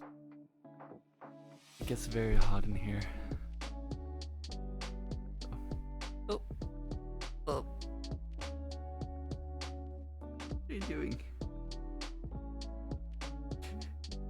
Yeah, vi ska gå ner. There will be BRB again.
So yeah, I'm hoping to like towards the summer maybe to sort of get all the cables and stuff put away, so maybe Doggo could be with me. I will have to have the window open either way, so you know, hopefully won't become too much hotter here. It would be nice to have the other room over there because it would be a lot cooler, which honestly, with me being the PC user that I am, running powerful PC hardware, it becomes hot. So yeah, it's like, I think I can actually use this. The temperature, maybe.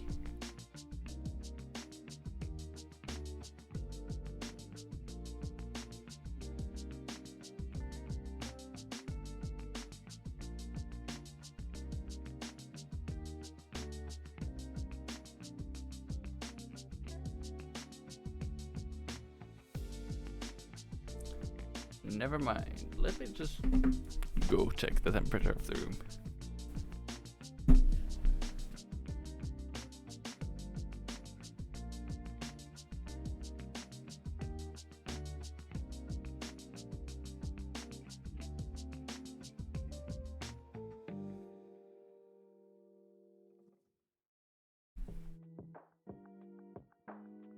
Over by the door, which is sort of usually the slightly warmer side of the room. I'm not gonna go by the one in the window because it's fairly inaccurate, and also it's by the window, so that means less accuracy because it's fairly cool right by the window.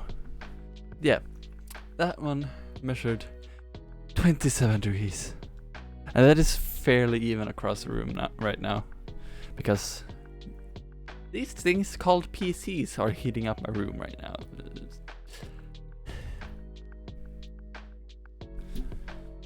So yeah, it's kind of, the heat is coming from here. Just kind of goes over there.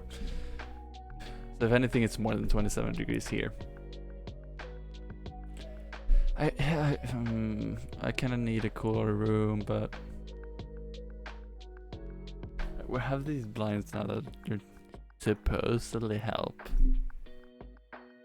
Let's see how much that helps against computers.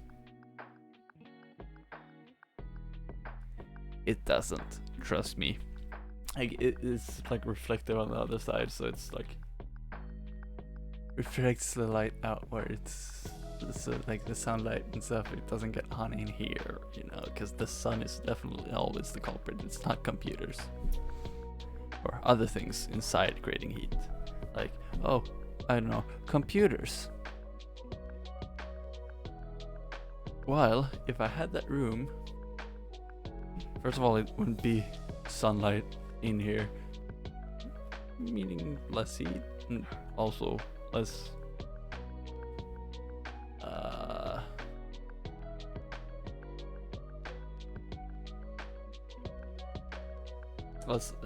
natural light. Like, sure, a lot of people like natural light, but the natural light that I would get would actually come to my face, not on the side of my face. And for those who are thinking, like, why don't I just turn my desk? Well, it's a little thing called a window. And boring background, because all you would see is my shelf, which is kind of chaos right now too as well. So, like, and all of that would be behind me, which, I mean, and like, even if that wasn't a problem, let's use a little something called, yeah, that's another thing, power supplies. I know that causes PC apartment laptop chargers, especially when they're supposed to deliver 200 watts, get quite warm. So let's measure the desk is basically to the wall. Other stick from the wall to the edge of my desk. It's quite a wide desk.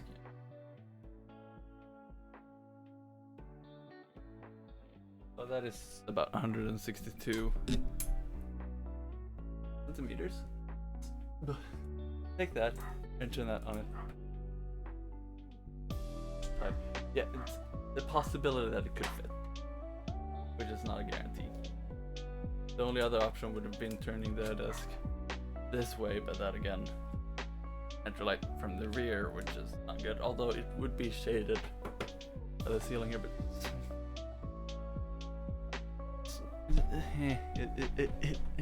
it would look a little bit stupid. Also, you gotta remember, computer is outside of the desk, so if I include that, it doesn't fit at all. And I kind of have to because I don't really have anywhere else to put it, unless I put it like right here, but then it's blocking the drawers, or put it behind the drawers, but then it just doesn't work. Because I have a little something called a bed. Also, that other room would have meant more space for VR, because right now I seriously have zero space whatsoever to move around in VR. I can walk 2 steps forward and I'll be banging my knees into my little table, which I might get rid of at some point, but you still have the armchair, you still have the bed. That is the main problem here. It gets in the way.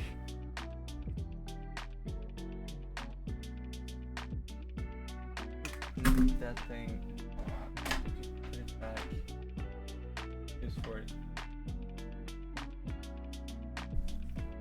But there we go. I should really take a lot of this stuff and just throw it into the box, like drawers underneath my bed, where I actually have space for this stuff. Which I'm gonna do to get rid of that table, but it's still so little space, and like over there, like I'd have a lot more space now.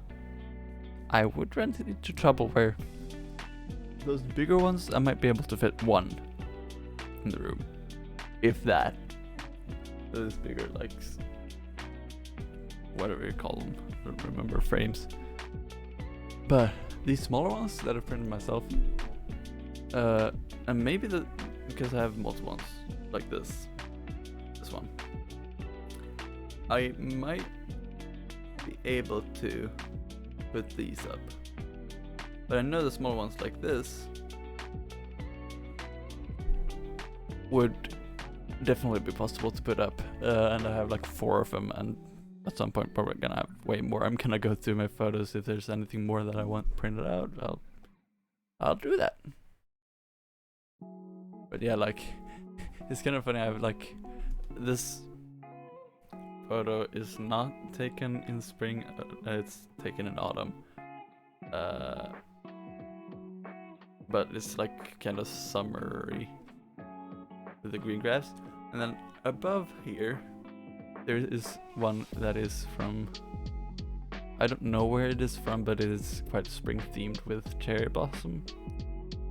And so you have kind of spring here, the spring summer in like just the theme, and you have these two as well.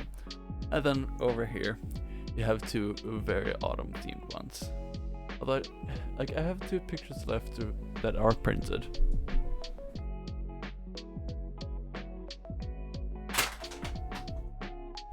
Well, I'm gonna be looking for that later. These ones I actually got printed way before, but I still haven't done anything to them, so that's why they're still here and not up on the wall.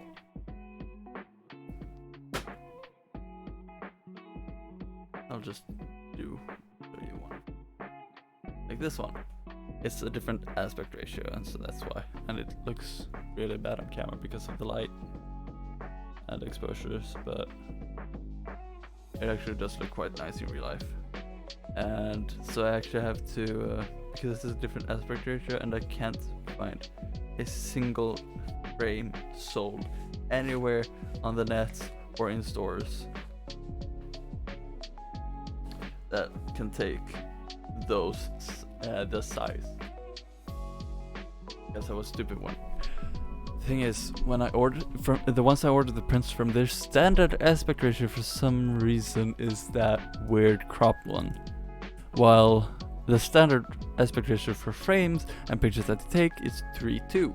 So I manually have to select 3:2. Now, some of the pictures looked like they were gonna get cropped because no reason.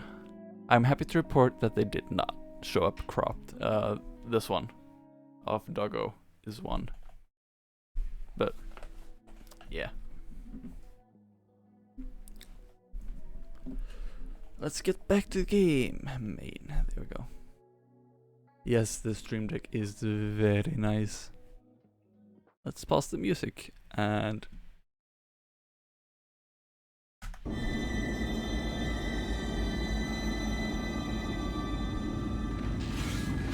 This may be our last chance of getting out of here alive, Isaac. There's an asteroid loaded up in the mining bay waiting to be smelted. If you attach the SOS beacon to it, you can launch it away from the ship to make a clean broadcast. The beacon's on the maintenance subdeck. You can launch the asteroid from the control room. Damn, the control room is locked. It looks like they keep an emergency access key on the processing subdeck. Couldn't be easy, could it? I don't know how much more of this I can take.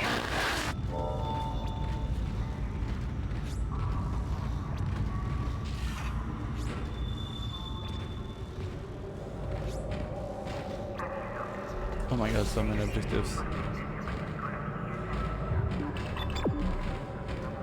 see that big door, but I'm just checking here first because there's a car.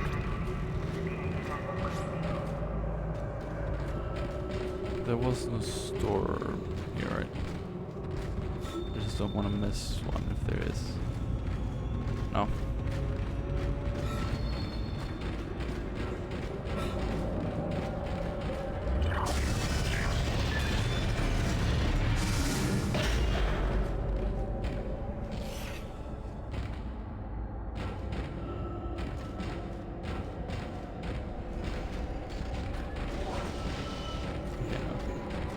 Yeah, like if you walk away but then walk up to it again, it'll just, like, while it's doing its closing animation, will again. Sensitive electronic devices. That is the sign for, like, ESD, so, like, you have to be ESD safe before you work on sensitive devices. You'll see those splattered all over ESD bags for, like, computer components. Which I haven't touched in so long because I don't have computer components to put together to a computer because I want to build a new computer and it's too expensive. Yeah, I do want to. I'm not gonna upgrade this one with like a new motherboard and stuff. I'm gonna be building a new computer because I have an idea what to do with this computer. Not encoding computer because, well, first of all, it's overkill for that. Second of all, it's just like I would have a different computer for that, but I do have an idea for where to put it and what to use on it, so. Rig.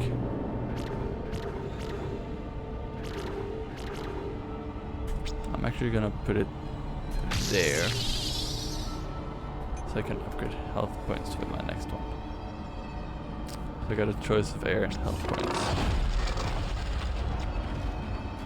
So loud.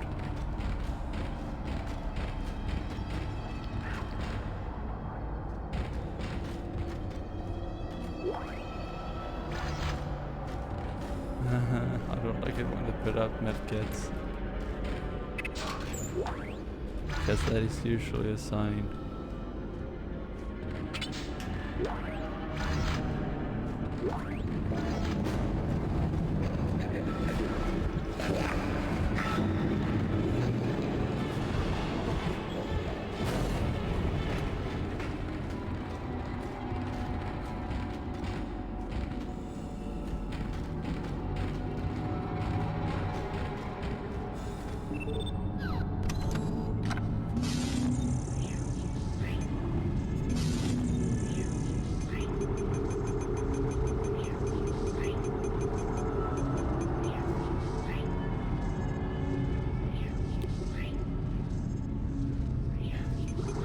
I don't know about the force gun, honestly.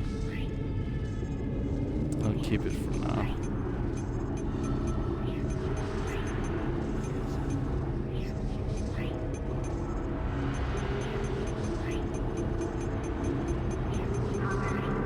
I think I can sell one of these.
Oh wait, no, I know where to put it on the boot drive. Okay, a second on the boot drive.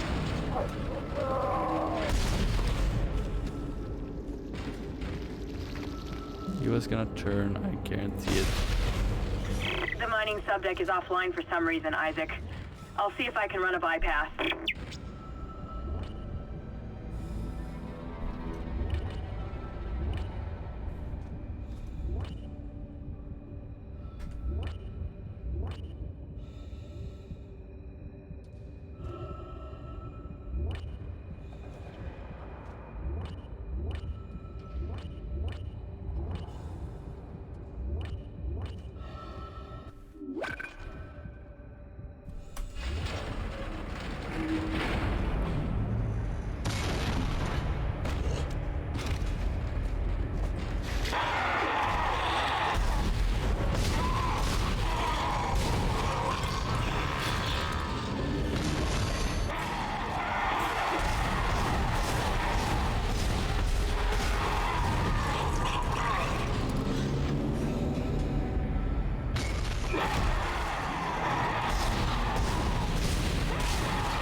No!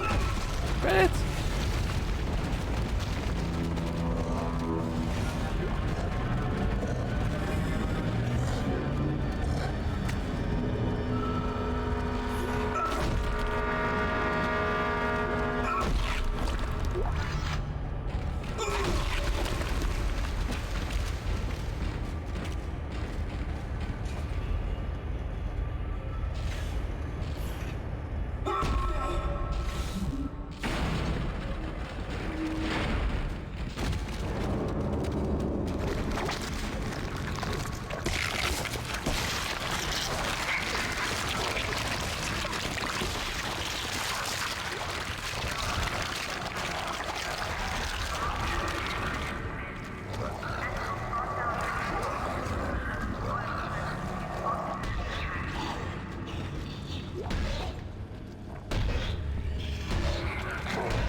Wasn't that great?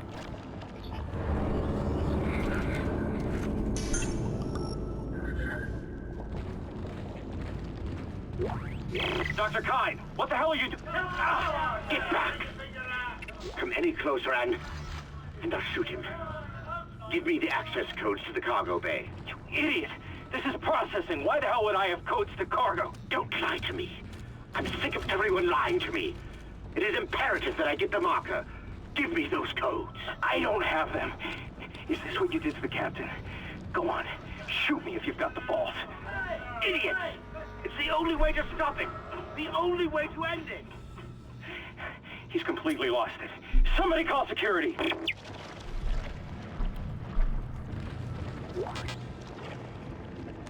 Oh.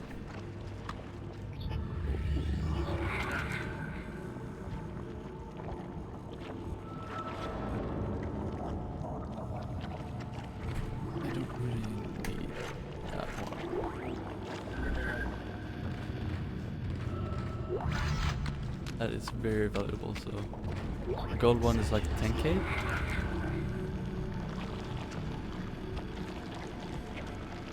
Something like that.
Oh, hi.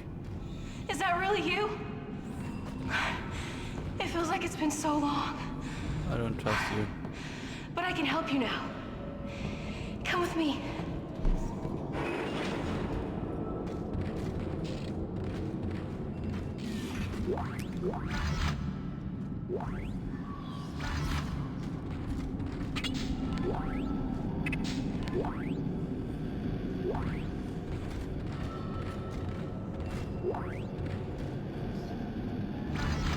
Yes, plasma energy is useful. The beacon's in the storage room next to you. I think I could disable the lock from here. Hold on.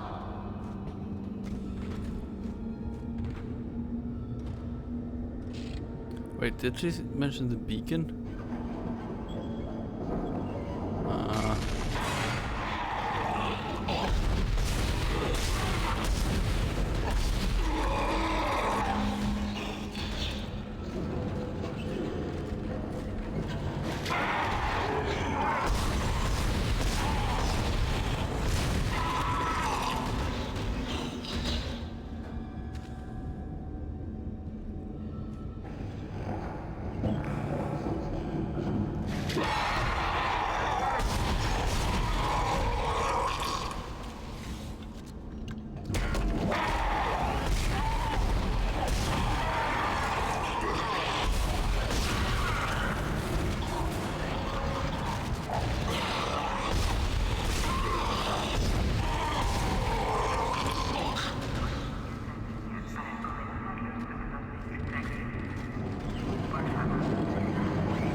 get over to you, but I'll find a way.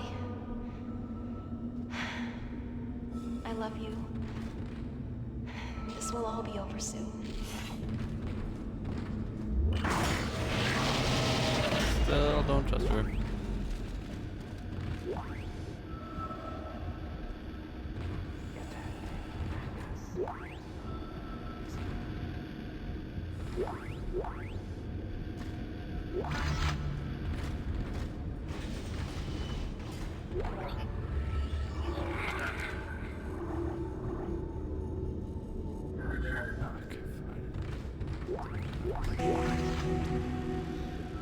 Isaac.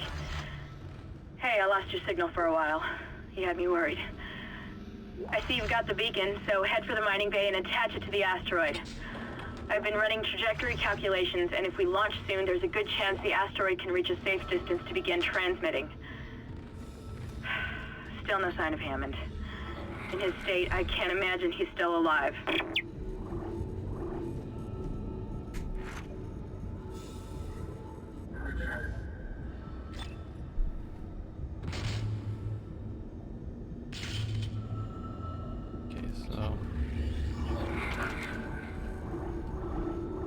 Yeah, drop that. This is way more than let's have.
Safety gear must be worn at all times in Class A environments. Okay, cool. Don't know why that was important right at that moment, but sure.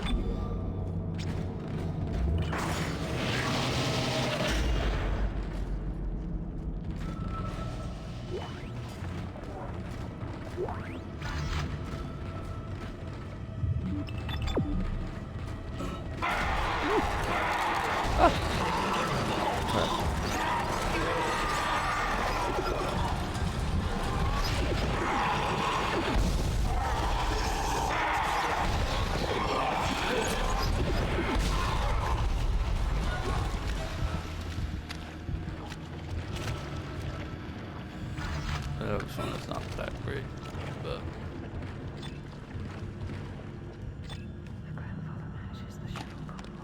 first three, but apparently that there's release three.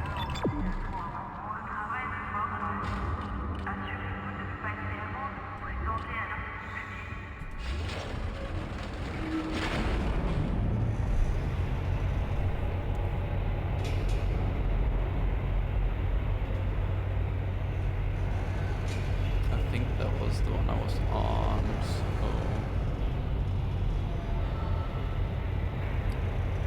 hopefully I can go to the store and get some more ammo and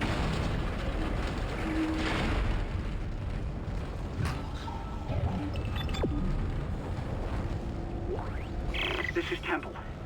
found Elizabeth, but there isn't a single space-worthy vessel in the whole goddamn bay. Jacob, hurry up! We need to find a beacon. There's gotta be one around here somewhere. You know what? I'm gonna go up to this one because that was good. That's why that didn't work.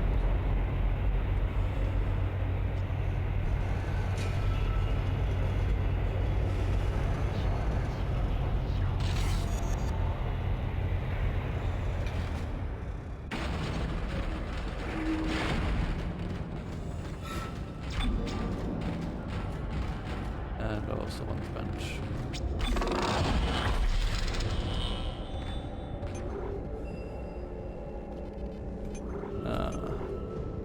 Rig. Health. I can upgrade air if I want to later.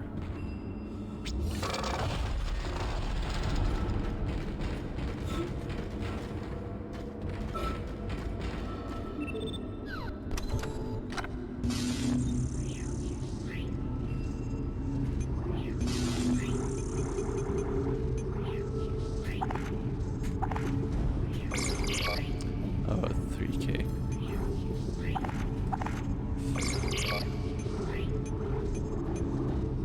This one is not that great.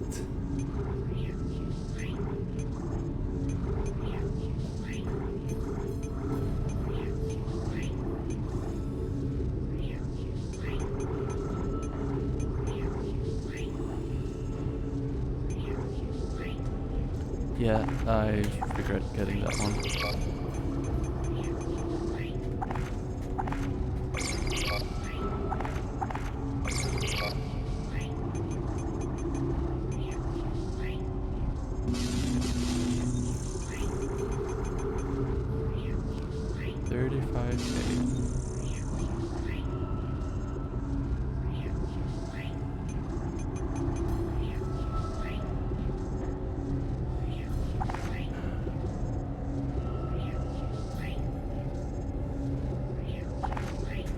One of those, and then two of these.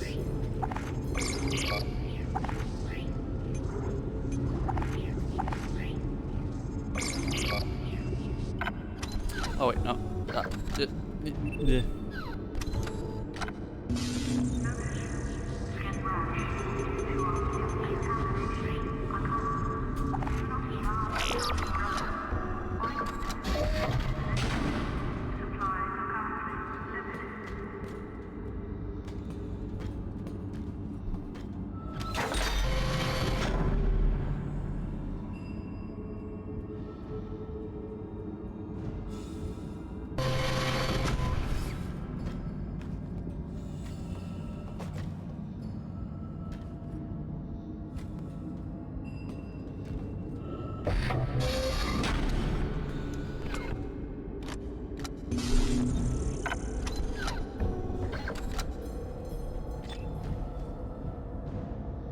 Wait, did I get any plasma energy? I don't think I did. Nope. I don't think I can. No, because it's 1200.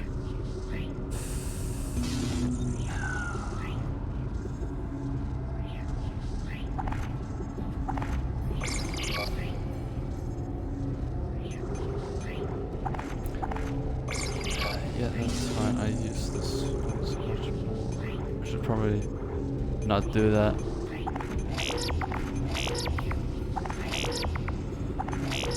There we go. I got something on it at least.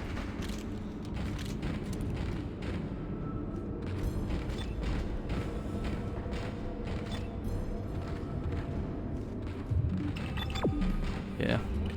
Go down. Processing. I saw a bad creature, so should be fine.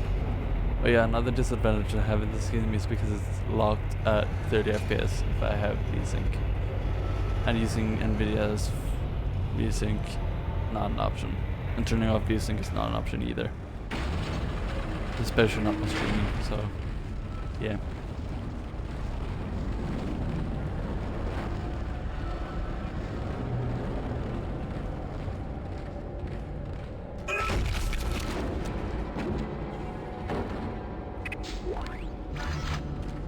Plasma. Ultrons. Yeah, I was fairly sure I was gonna get some of those back. Yeah, objective is this way.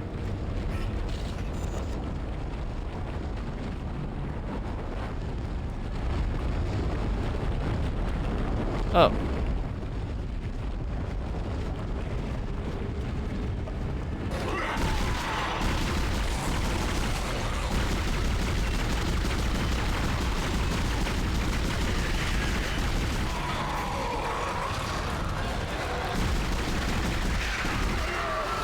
Oh. Ah!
I know some use like all 4 slots. To me, that's just an annoyance, especially if I decide to I want to play at some point myself.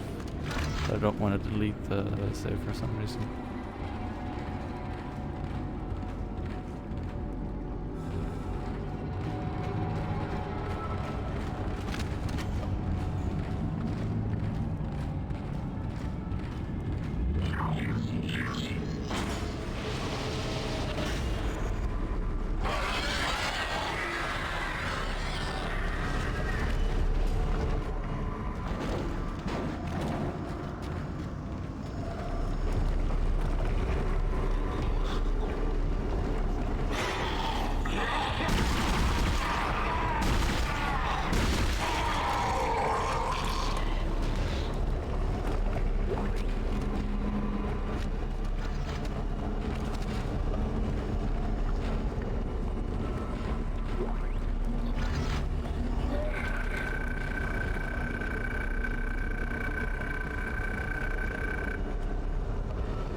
Thing is, I don't really ever use it because to me it's useless. I think I tried it at a point. It's just no.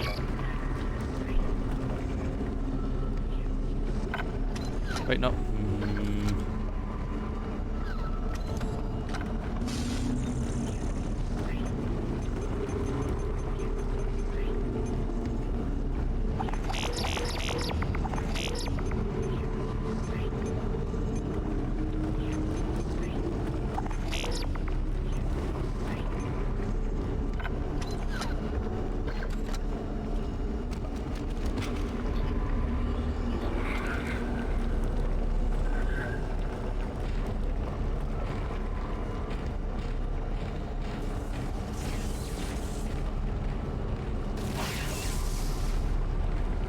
Entering zero gravity. There's a failsafe on the processing control door. It won't open until gravity is restored. But you can't turn on the gravity until the boulders are cleared from the room. Maybe you can dump them into that gravity beam with your kinesis gun. Entering zero gravity.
is it?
I don't see anything.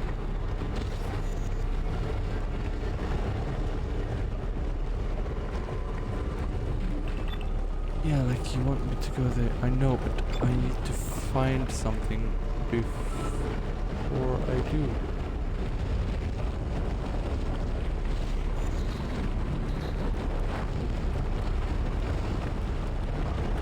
And I don't see anything.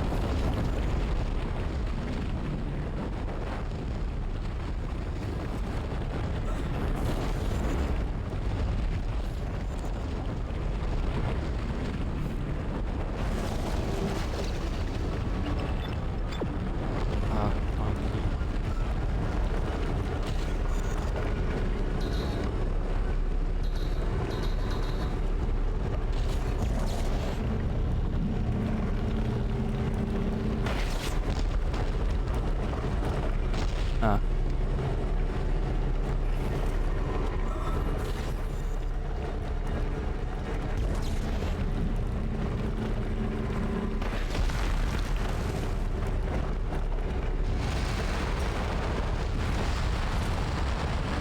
All free floating anomalies destroyed. Gravity can now be restored. Reminder. Gravity must be restored before accessing the control room. Thank you.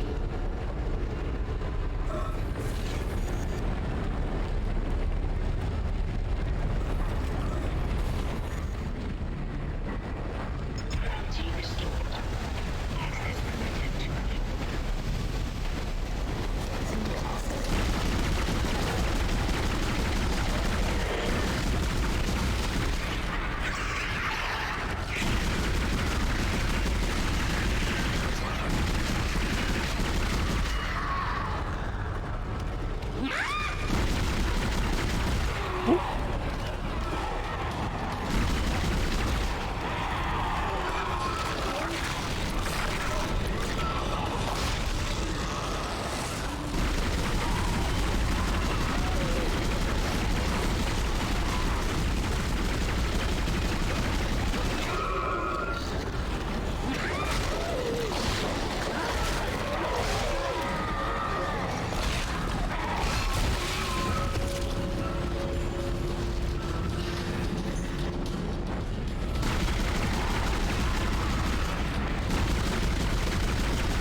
Jesus Christ, that took so many rounds. Close the door, close. That's the key, Isaac. It'll get you into the control room so you can launch the asteroid. Don't forget to attach the beacon first. I read another report on the colonist dementia. It seemed to start after they removed the marker from the planet. God knows how long it was down there.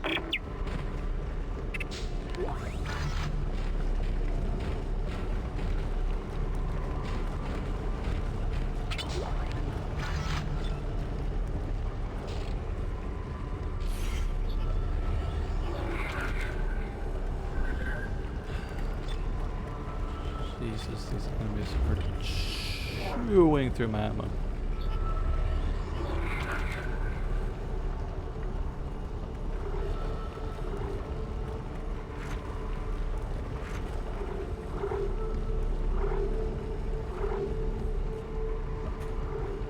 I think that's the second slot. Nope. It's the bottom one for some stupid reason.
Please recycle any unused materials regularly.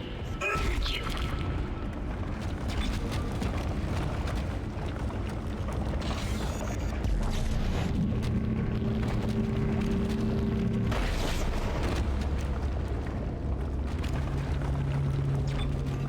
Save station. That's not.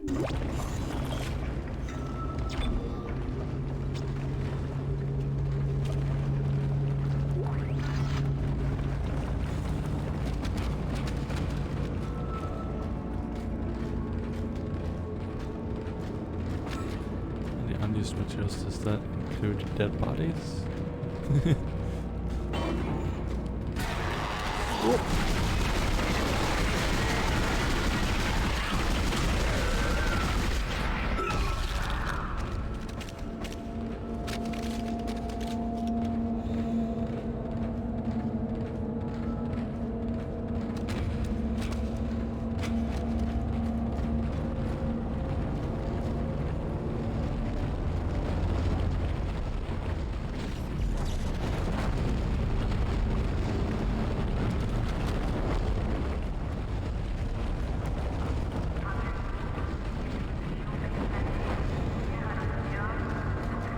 I've got elevator access to the mining subdeck. It was a security lockdown, although I don't think it helped them. Now that you've got the beacon and the key, head over there. It looks like the asteroid is held in place by some gravity tethers. You'll have to knock those out before you can launch it.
Oh, hi.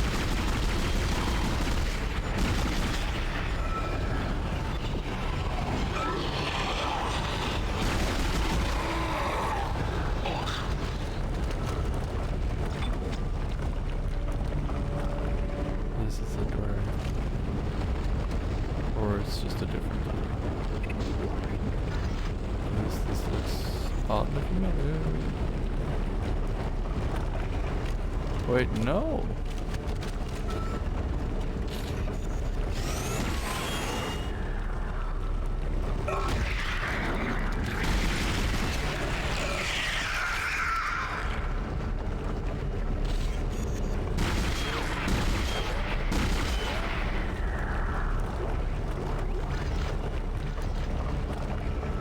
Well, I have serious feelings.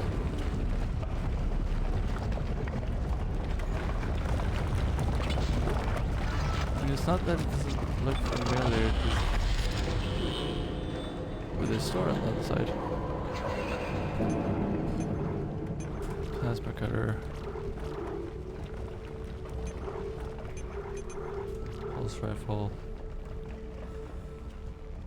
Okay, no, so it's like capacitor on that rig.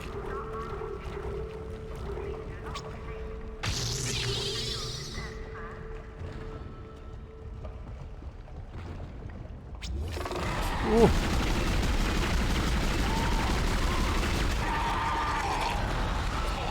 you serious?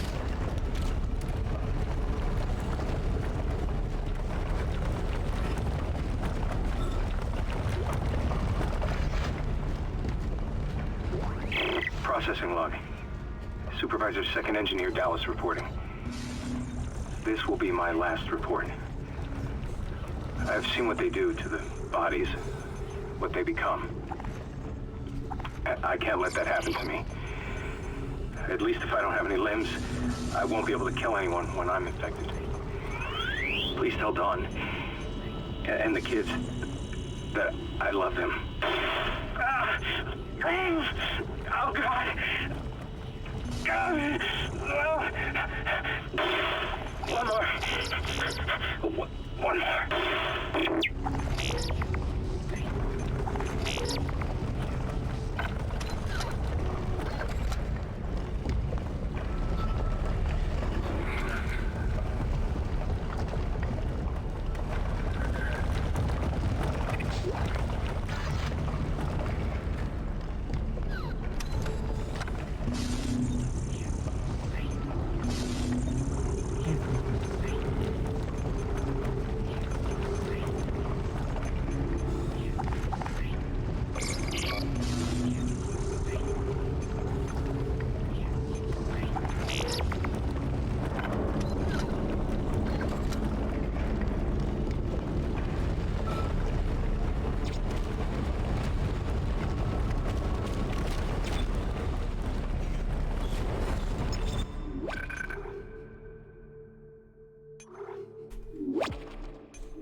Okay, so I need to get that rod back.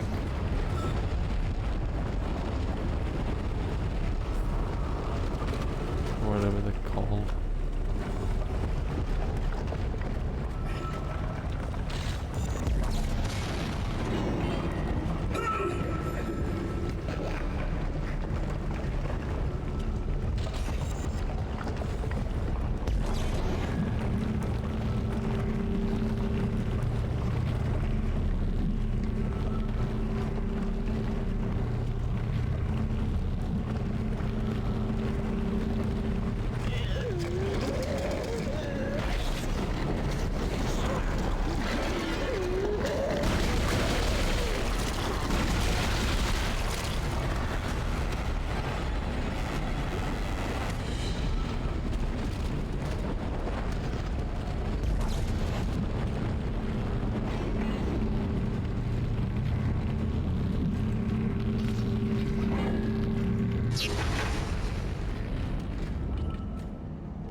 It's a thing where like anti-ghost incubators just comment back down.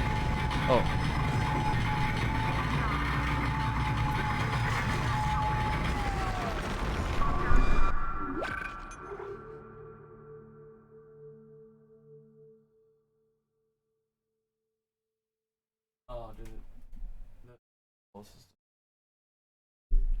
It did.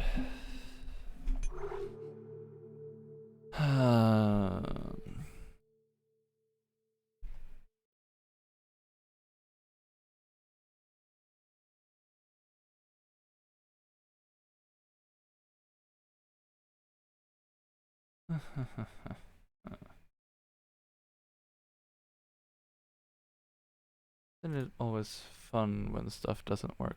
I really need to get like a cam link or something and just use my camera, and then at some point upgrade to a different camera. Like, this should work, it's just that stability wise it's not suitable for streaming. So we're doing potato cam, which means moving the potato cam. There we go.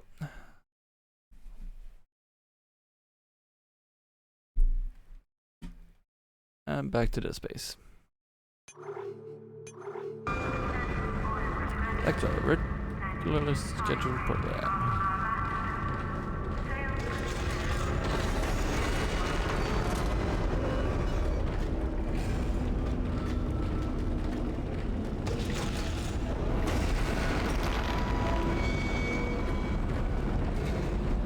That doesn't sound good.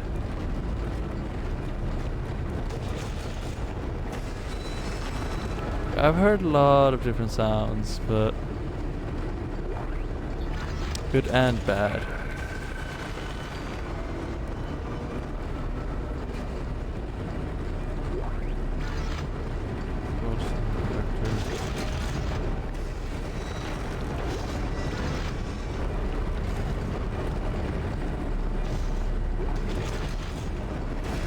If I'm finding a lot of ammo and health kits in here,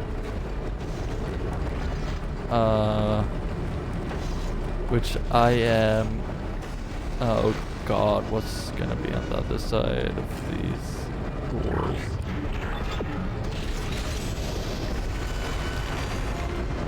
Entering zero gravity.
So what do I do?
Sorry about that little pause.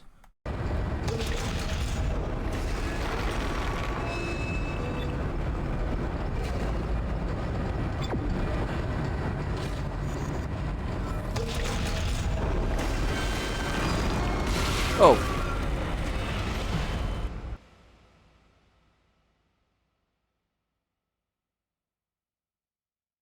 What am I supposed to do?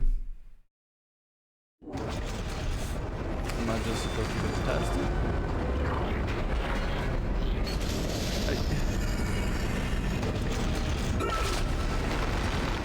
Entering zero gravity.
Heard a third.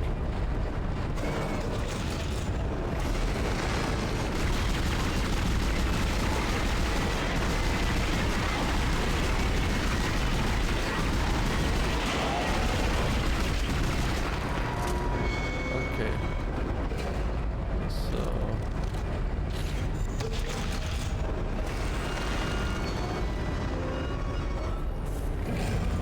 Entering vacuum.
where did I hit that one?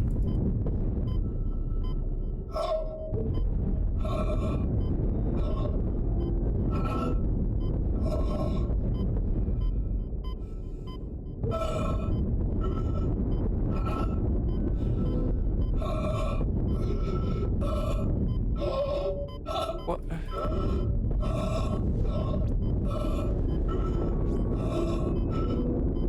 Exiting vacuum.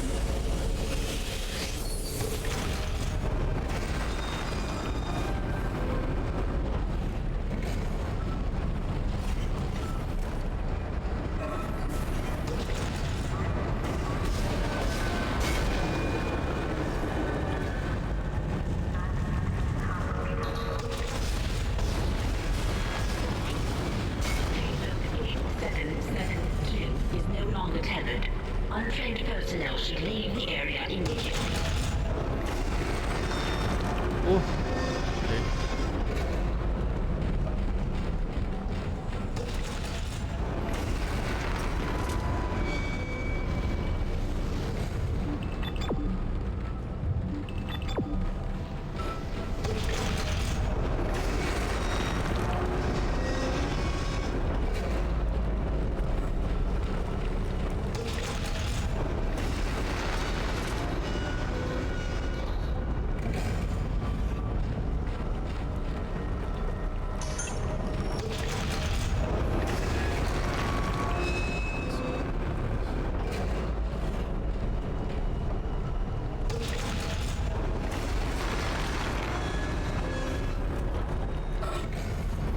Entering vacuum.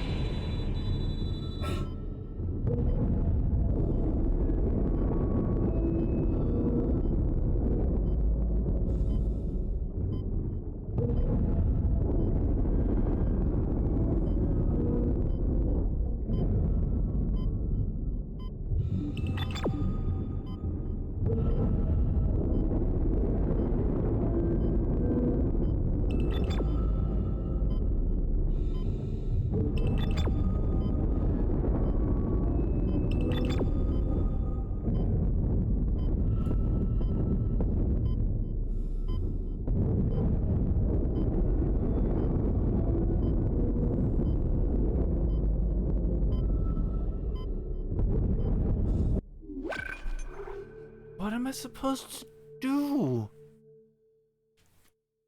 Oh, it really infuriates me when it just doesn't even give me a clue.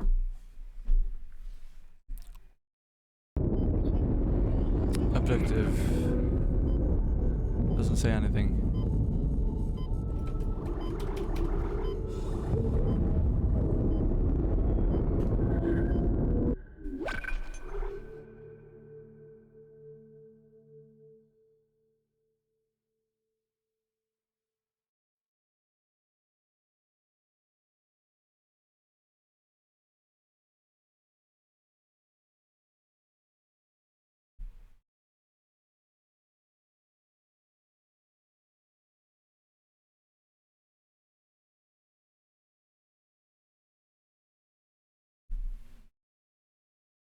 After this.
So it is.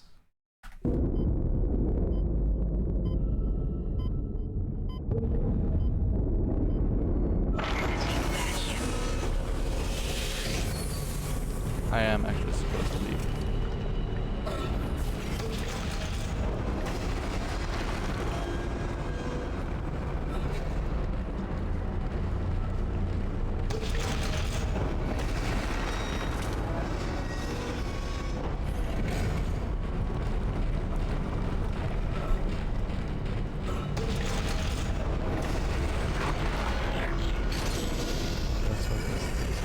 Exiting zero gravity.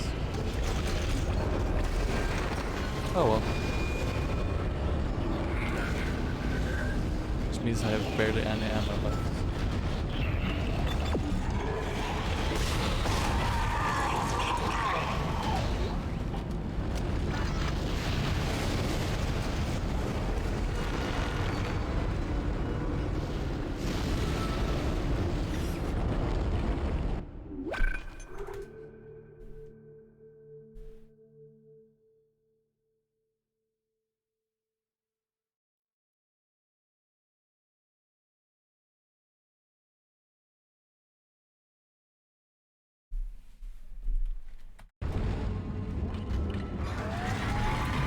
What's to do?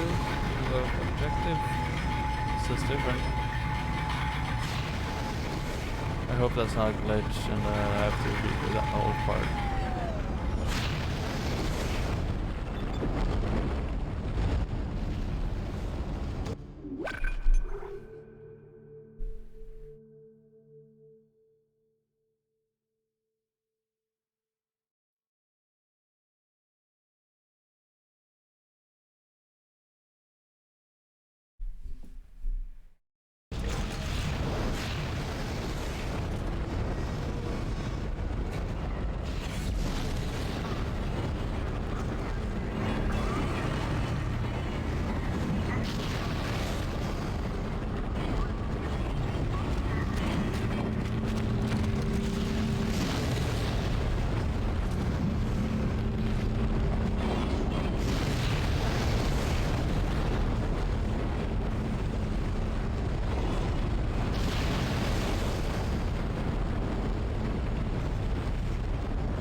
In 10 minutes.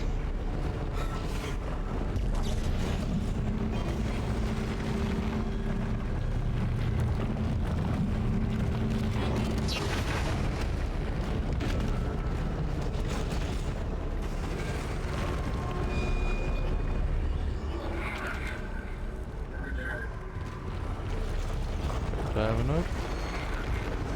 No, I don't. Just me.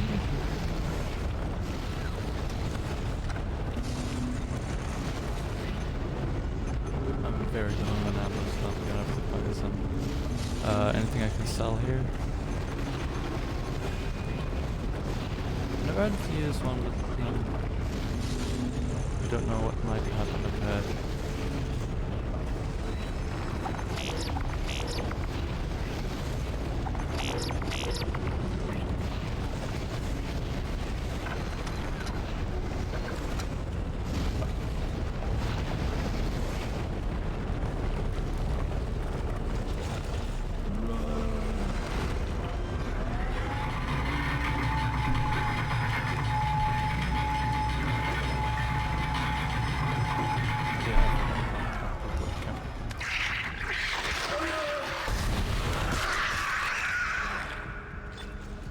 Oh my.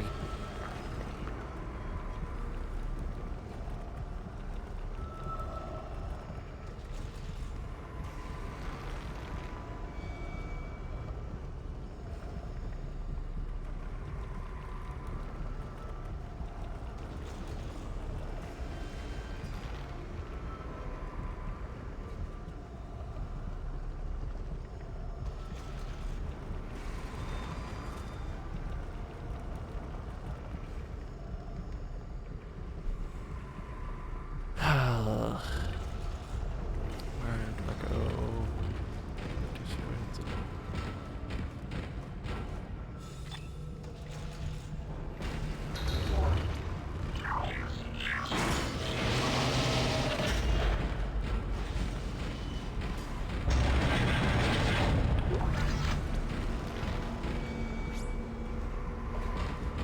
There's a bunch of stuff here.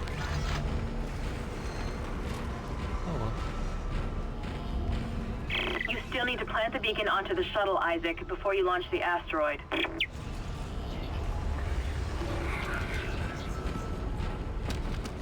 How do I do that?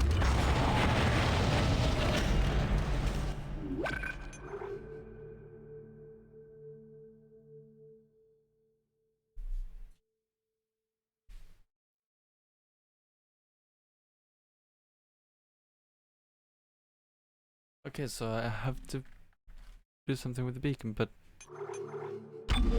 how?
Yeah, time to save that one. I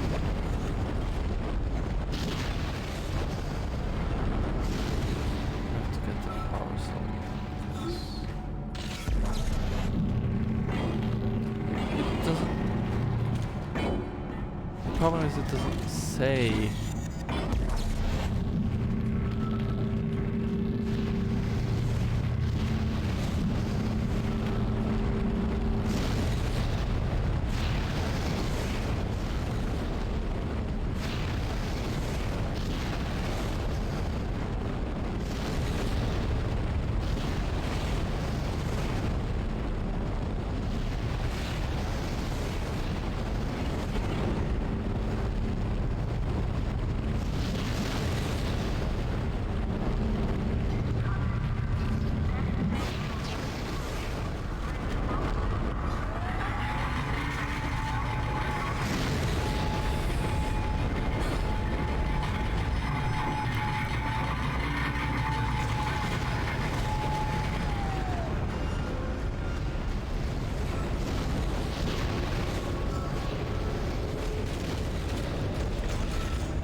Oh, hey. This is how I'm going to start. Thank God for that. I was about to freak about like low ammo.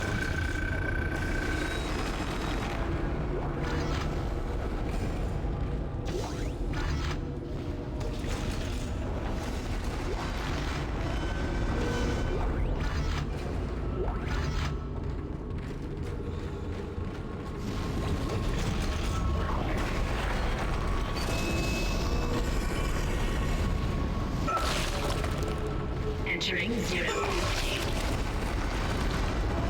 don't have to read it.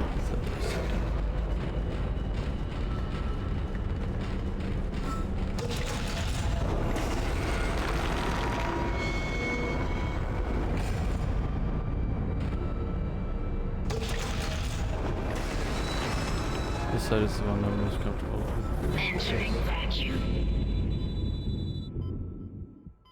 Oh, now it actually shows.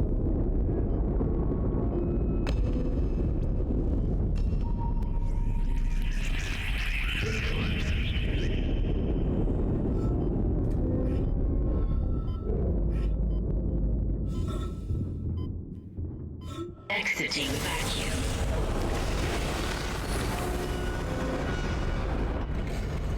Right, I actually come to the right surface immediately.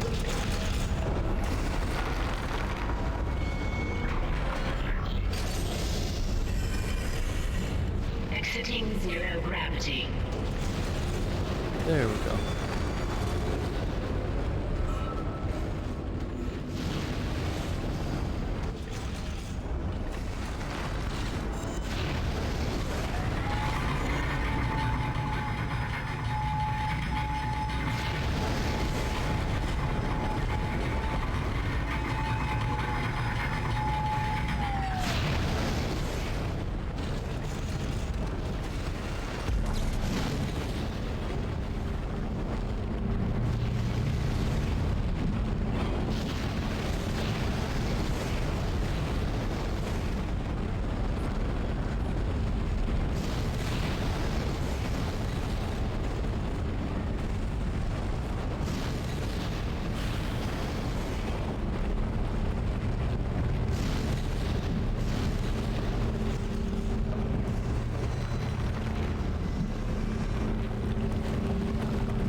But I actually don't know if I get access to that top right.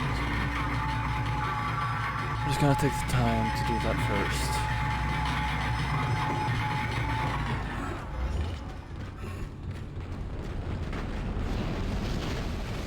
And also save. Because that is worth doing.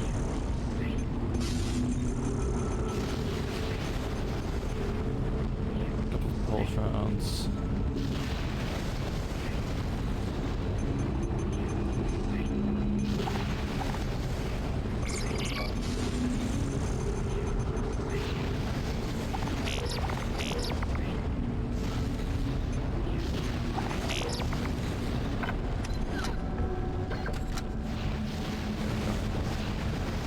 I just want to have plenty of ammo if anything happens.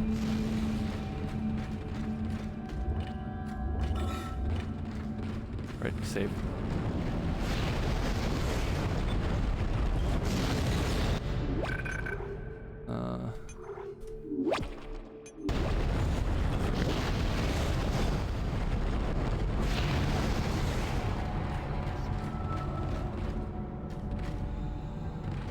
Ah.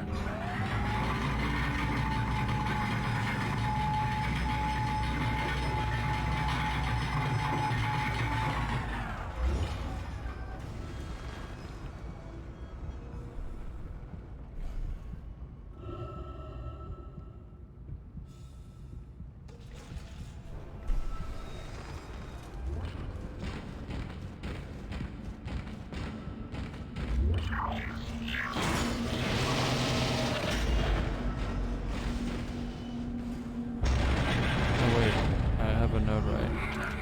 I know. Okay, so I used it. Payload 8772 launched. Beacon's on its way. All functions normal and broadcasting wideband. Hazardous anomalies. Now we just have to hope somebody's listening. Routine activated. I'll position the array receiver. I thought I saw my brother again. He waved to me, like nothing was wrong. Okay. I should be able to leave this channel open. What? The comms array receiver isn't responding. Isaac, can you get back to the bridge? We need that array online or we can't receive signals from anyone responding to the beacon.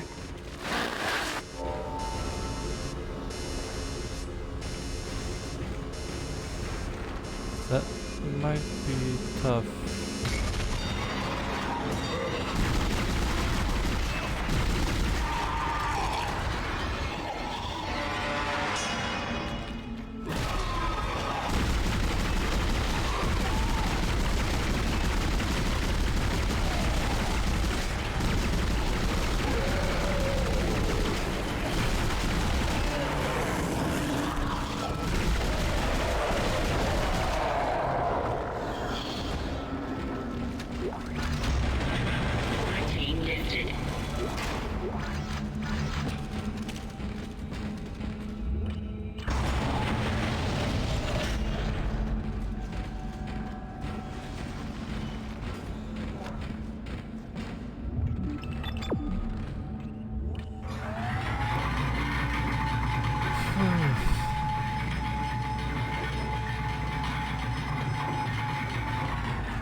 areas that it built to. Thank you.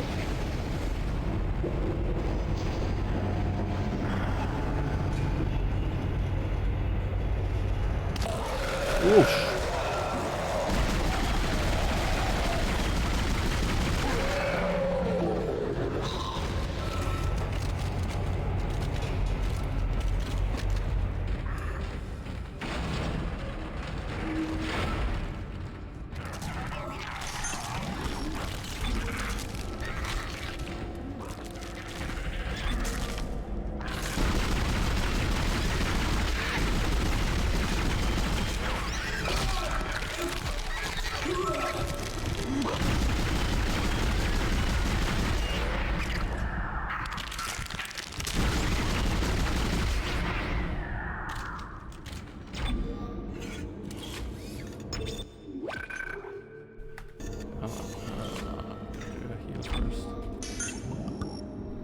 There we go.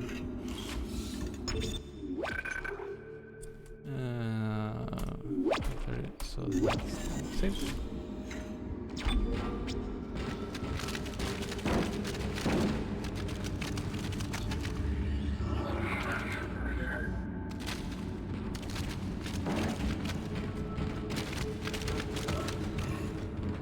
Let's stop noises.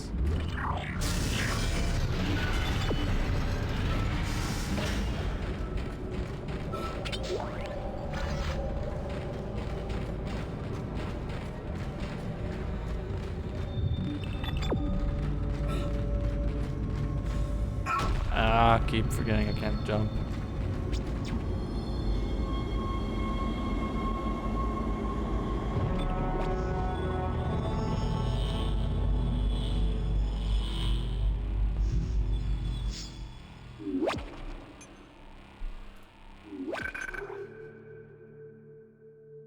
That one.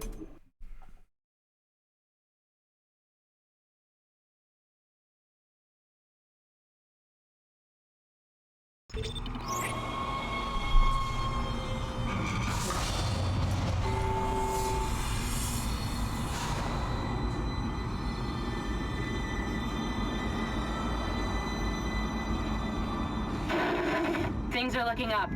A military ship just docked in, the USM Valor. I don't know what it was doing out there. It must have gotten our distress signal. We can't talk to it until the comms array is fixed. I'm gonna hack the door to communications for you. Get in there and find the comms control station.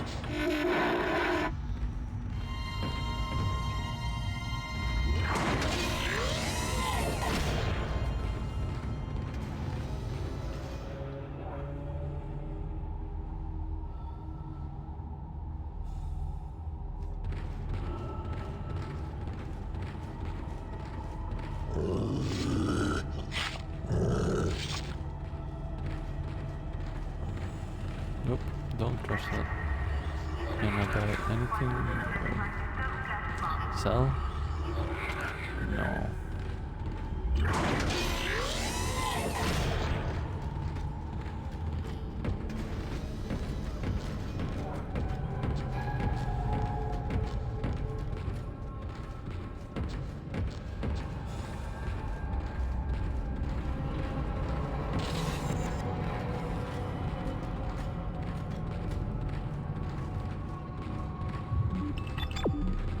No, I'm just gonna get this node.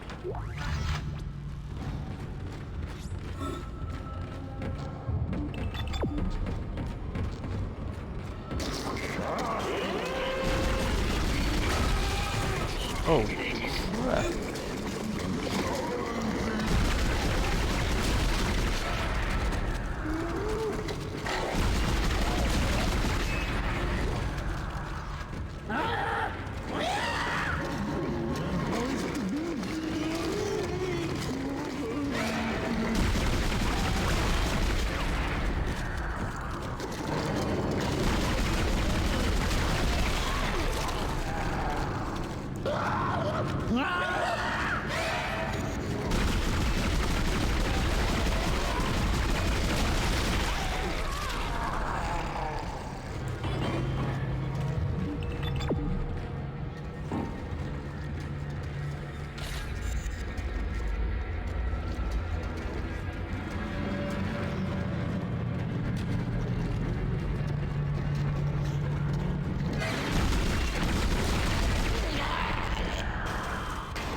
Quarantine lifted.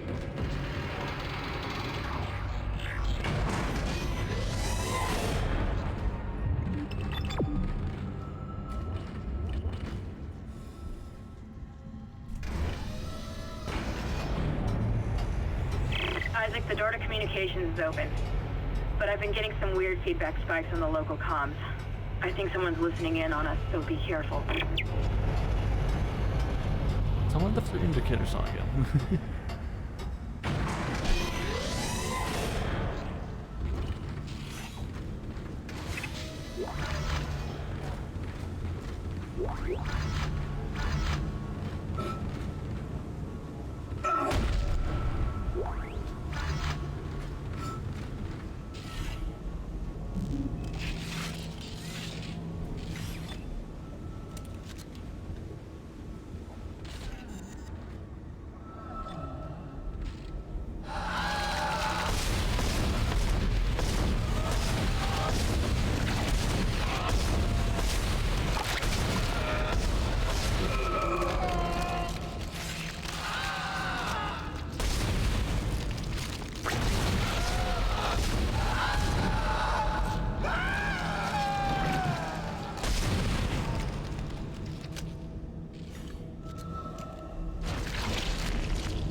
That one.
Yeah, I'll overwrite that save again. There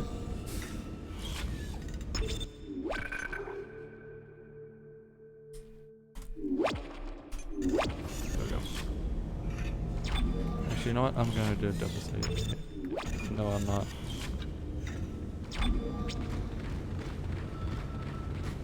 I may be stupid, but not that stupid.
I really should start making the weapons right, shouldn't I?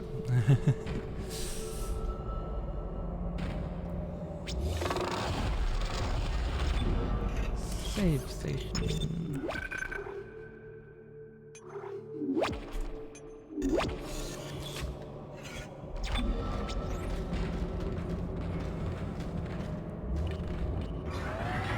The only problem is if we track this. otherwise there shouldn't be much of a problem, because, you know, that's the... Communications log. First comms operator Bailey reporting. The ship is under attack, but requests to issue a distress call have been repeatedly denied by Captain Matthias. He won't say it, but everyone on the bridge knows why. This is an illegal operation in a prohibited system. We've all known for months, and we kept our mouths shut. Not anymore. Mayday! Mayday! Mayday! This is USG Ishimura. This is... What the hell? I don't believe this. The whole comm system is offline. Now he's gone too far. Bailey out.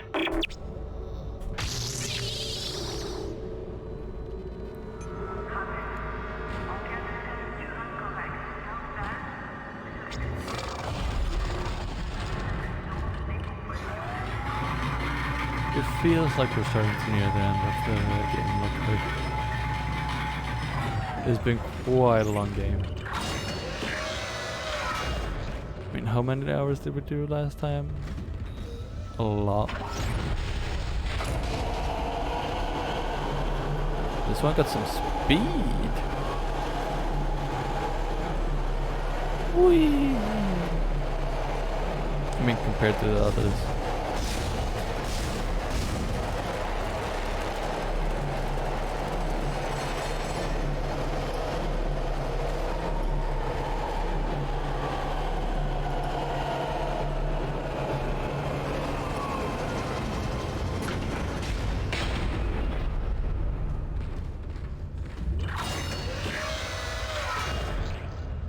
Communications array offline.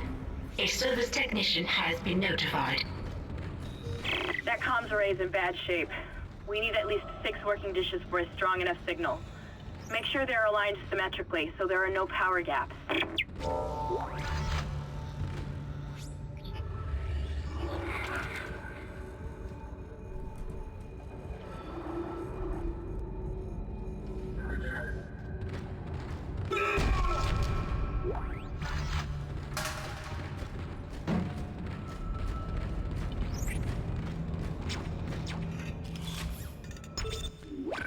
Save again. There's been a lot of decisions recently, which sort of makes me feel again like we're starting to near the end. This might be the last chapter I play with. Might end it after this chapter. Because, you know, just in general, starting to feel a little bit tired.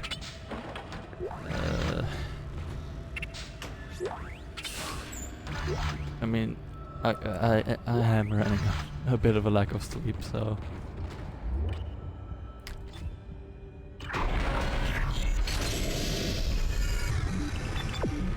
Alright, right. I keep forgetting that.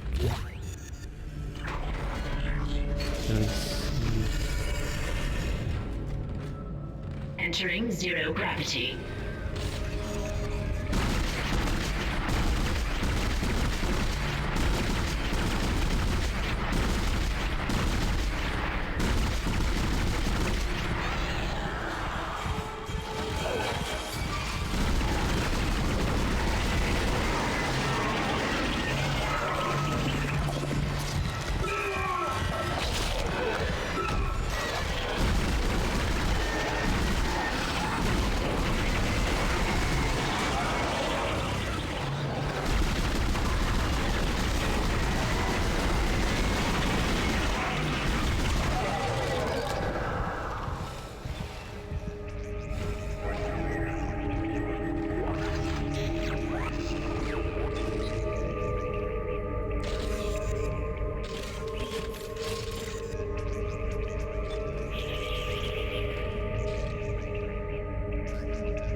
So, what do I do?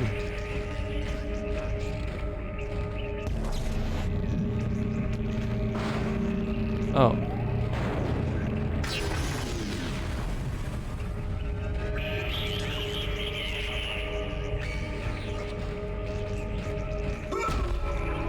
So just swap these ones out for outer like working. So for this one I kind of like put this one in there.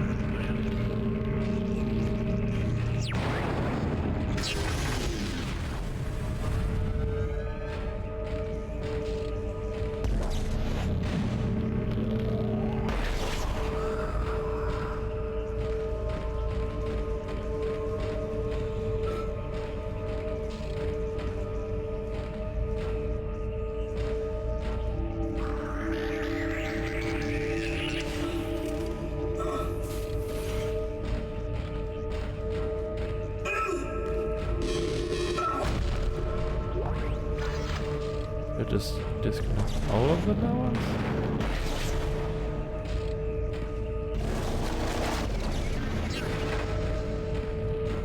So that makes life so much easier.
These ones I just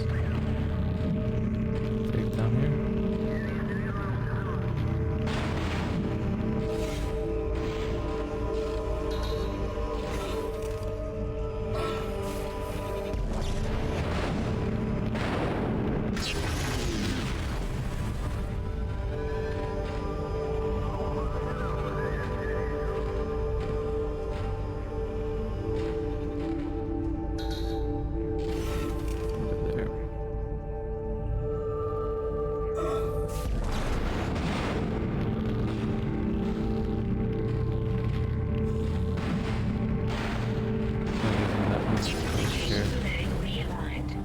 Messages can now be received. That's it. It's working. Get back to communications and use the control panel to send our coordinates to the Valor.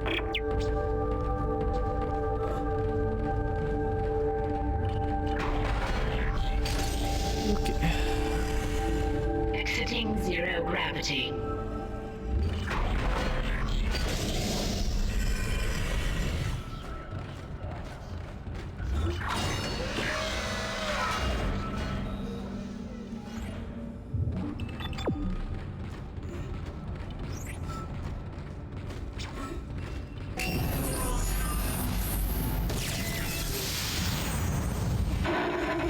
This is USM Valor, widecasting on all frequencies to USG Ishimura in response to your SOS.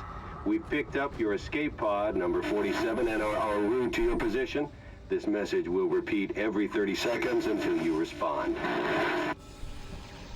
What? Isn't that the escape pod Hammond jettisoned? One of those things was on board. No. No, this isn't going to happen. USM Valor. Come in, Valor. Our signal isn't strong enough. I'm going to open the blast doors to boost the signal. Error. Blast door blockage detected. Please contact a repair technician. Shit! Isaac, there's something big on the hull of the ship, directly above the comms array. Something organic. I don't know what it is, and I don't care. We have to get the doors open to transmit to the Valor. You should have a clear shot from ADS Cannon 48. Get to the cannon and blow it out into space.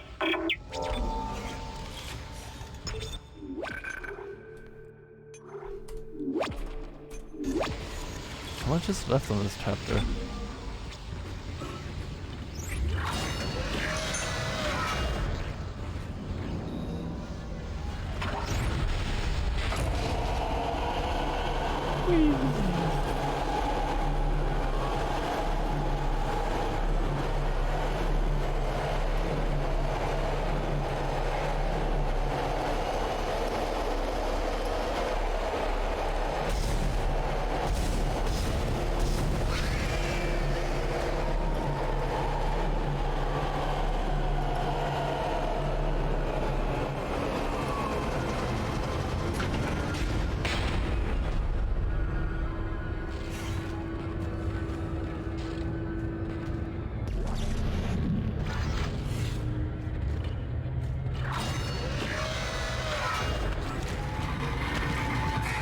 Woo.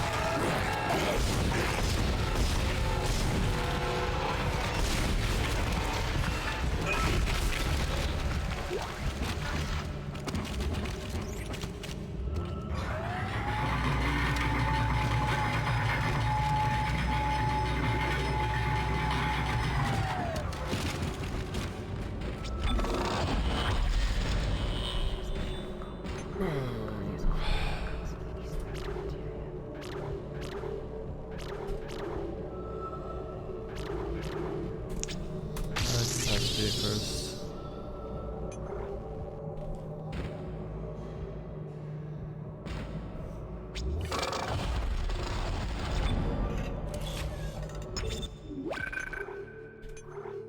Very frequent save stations. Does have me a little bit worried.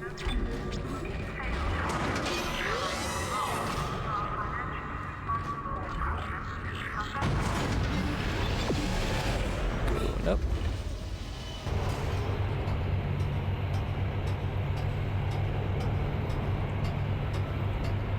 What's with the indicator staying on? It just sounds so much like the indicators in like a drawer.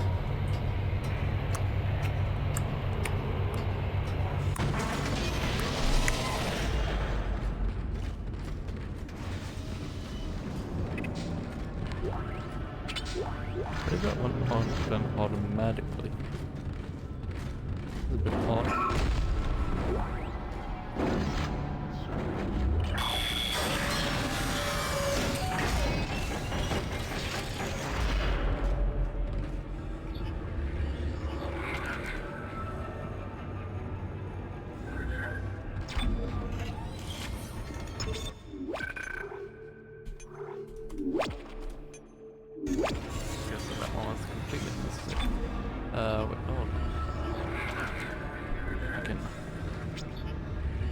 Okay, so there's probably like 1 or 2 levels of the suit left.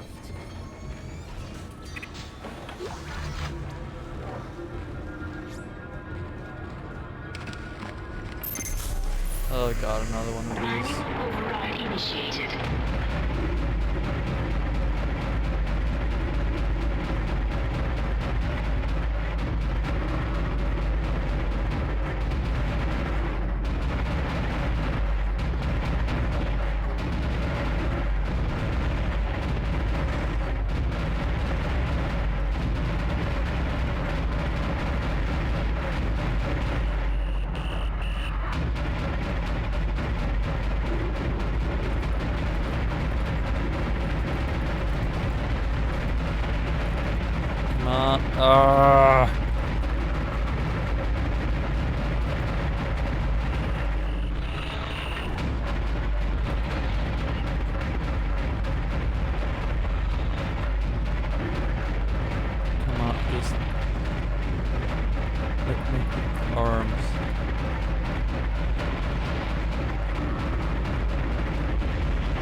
stuff.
Daniels on the USG Ishimura, come in.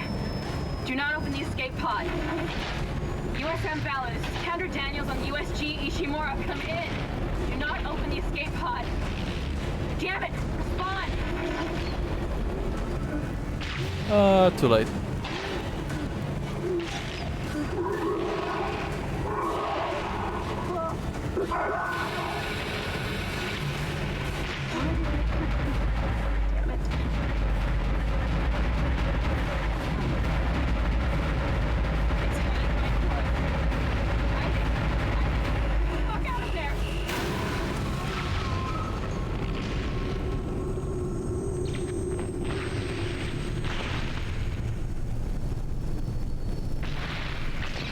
This is very bright. Wish I could just talk to someone. It's all falling apart here. Isaac. Isaac, are you there? Thank God you're all right. I've been trying to reach you. Someone's been blocking my rig signal remotely. A crash must have interrupted the signal block. Hammond, where have you been? Surviving. Barely. I found some med supplies and patched myself up. Listen. I'm calling aboard on the mission. Fuck the CEC and fuck the chain of command. We have to get the hell out of here. I think I've located a shuttle on the crew deck. The flight log says it needs a new singularity core, but we can probably salvage one from the Valor. I can see the tail end of it sticking out from the side of the Ishimura. I'm headed down there now to find a way inside. I'll meet you there. Hammond out. Isaac, if what he says is true about the shuttle, we might have a chance of getting out of here. Head to the cargo bay and see if you can help Hammond. In his condition, he may not last long.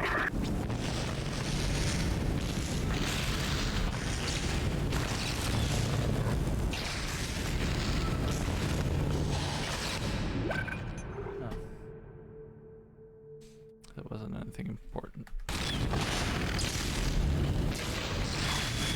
Alright, save. Before anything happens, then we might have to restart.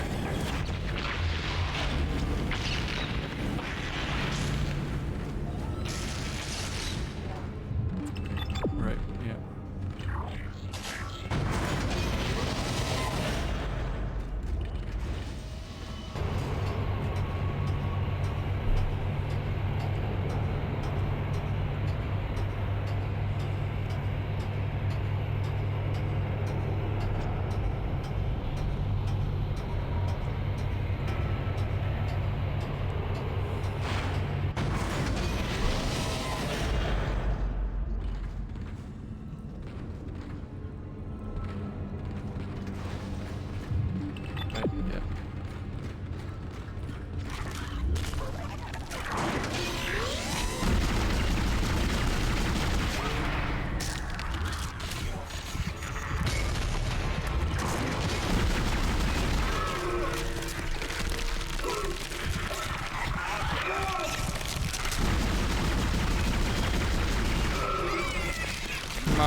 So we'll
Chapter 8, Search and Rescue, completed.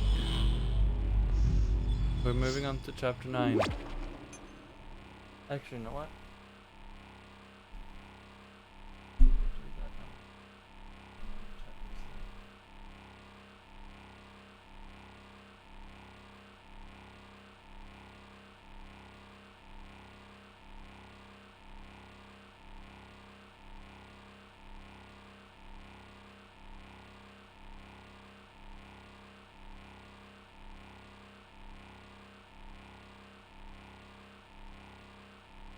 There are quite a few left, so yeah, I'm gonna save my progress.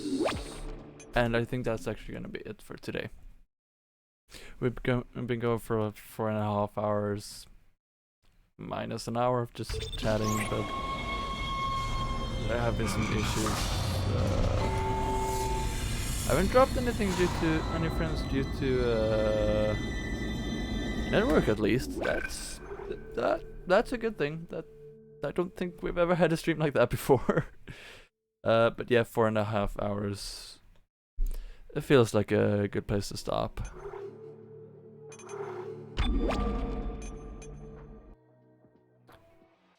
Let's just exit the windows. Yes.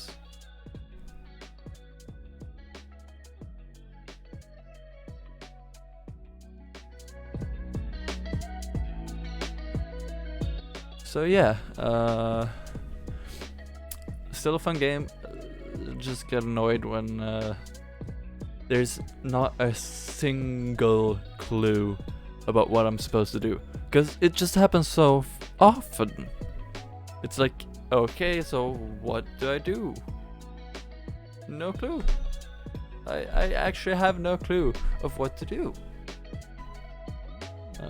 Let's see if any friends are alive.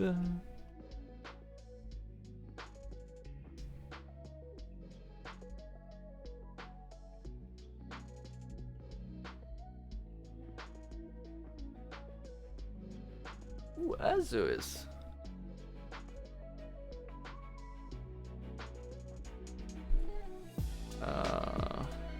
Did we go Raider?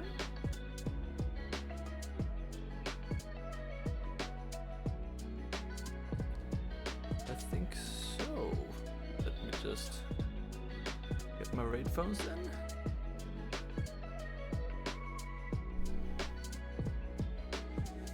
I can actually hear something when I do raid.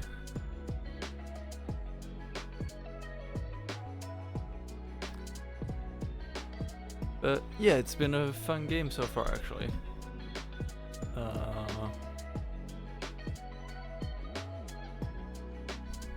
So yeah, I am actually somewhat looking forward to the continuation of the game. Yeah, there are annoyances, but I don't think there's any game that I've never gotten annoyed at just a little bit. And that's just how it is. No game is perfect. And quite often it's imperfect to the point where it actually gets annoying. So yeah. Yeah, she's playing Mario Kart 8 Deluxe. So yeah. That'll be it for today. I hope you see you guys next time. Bye bye!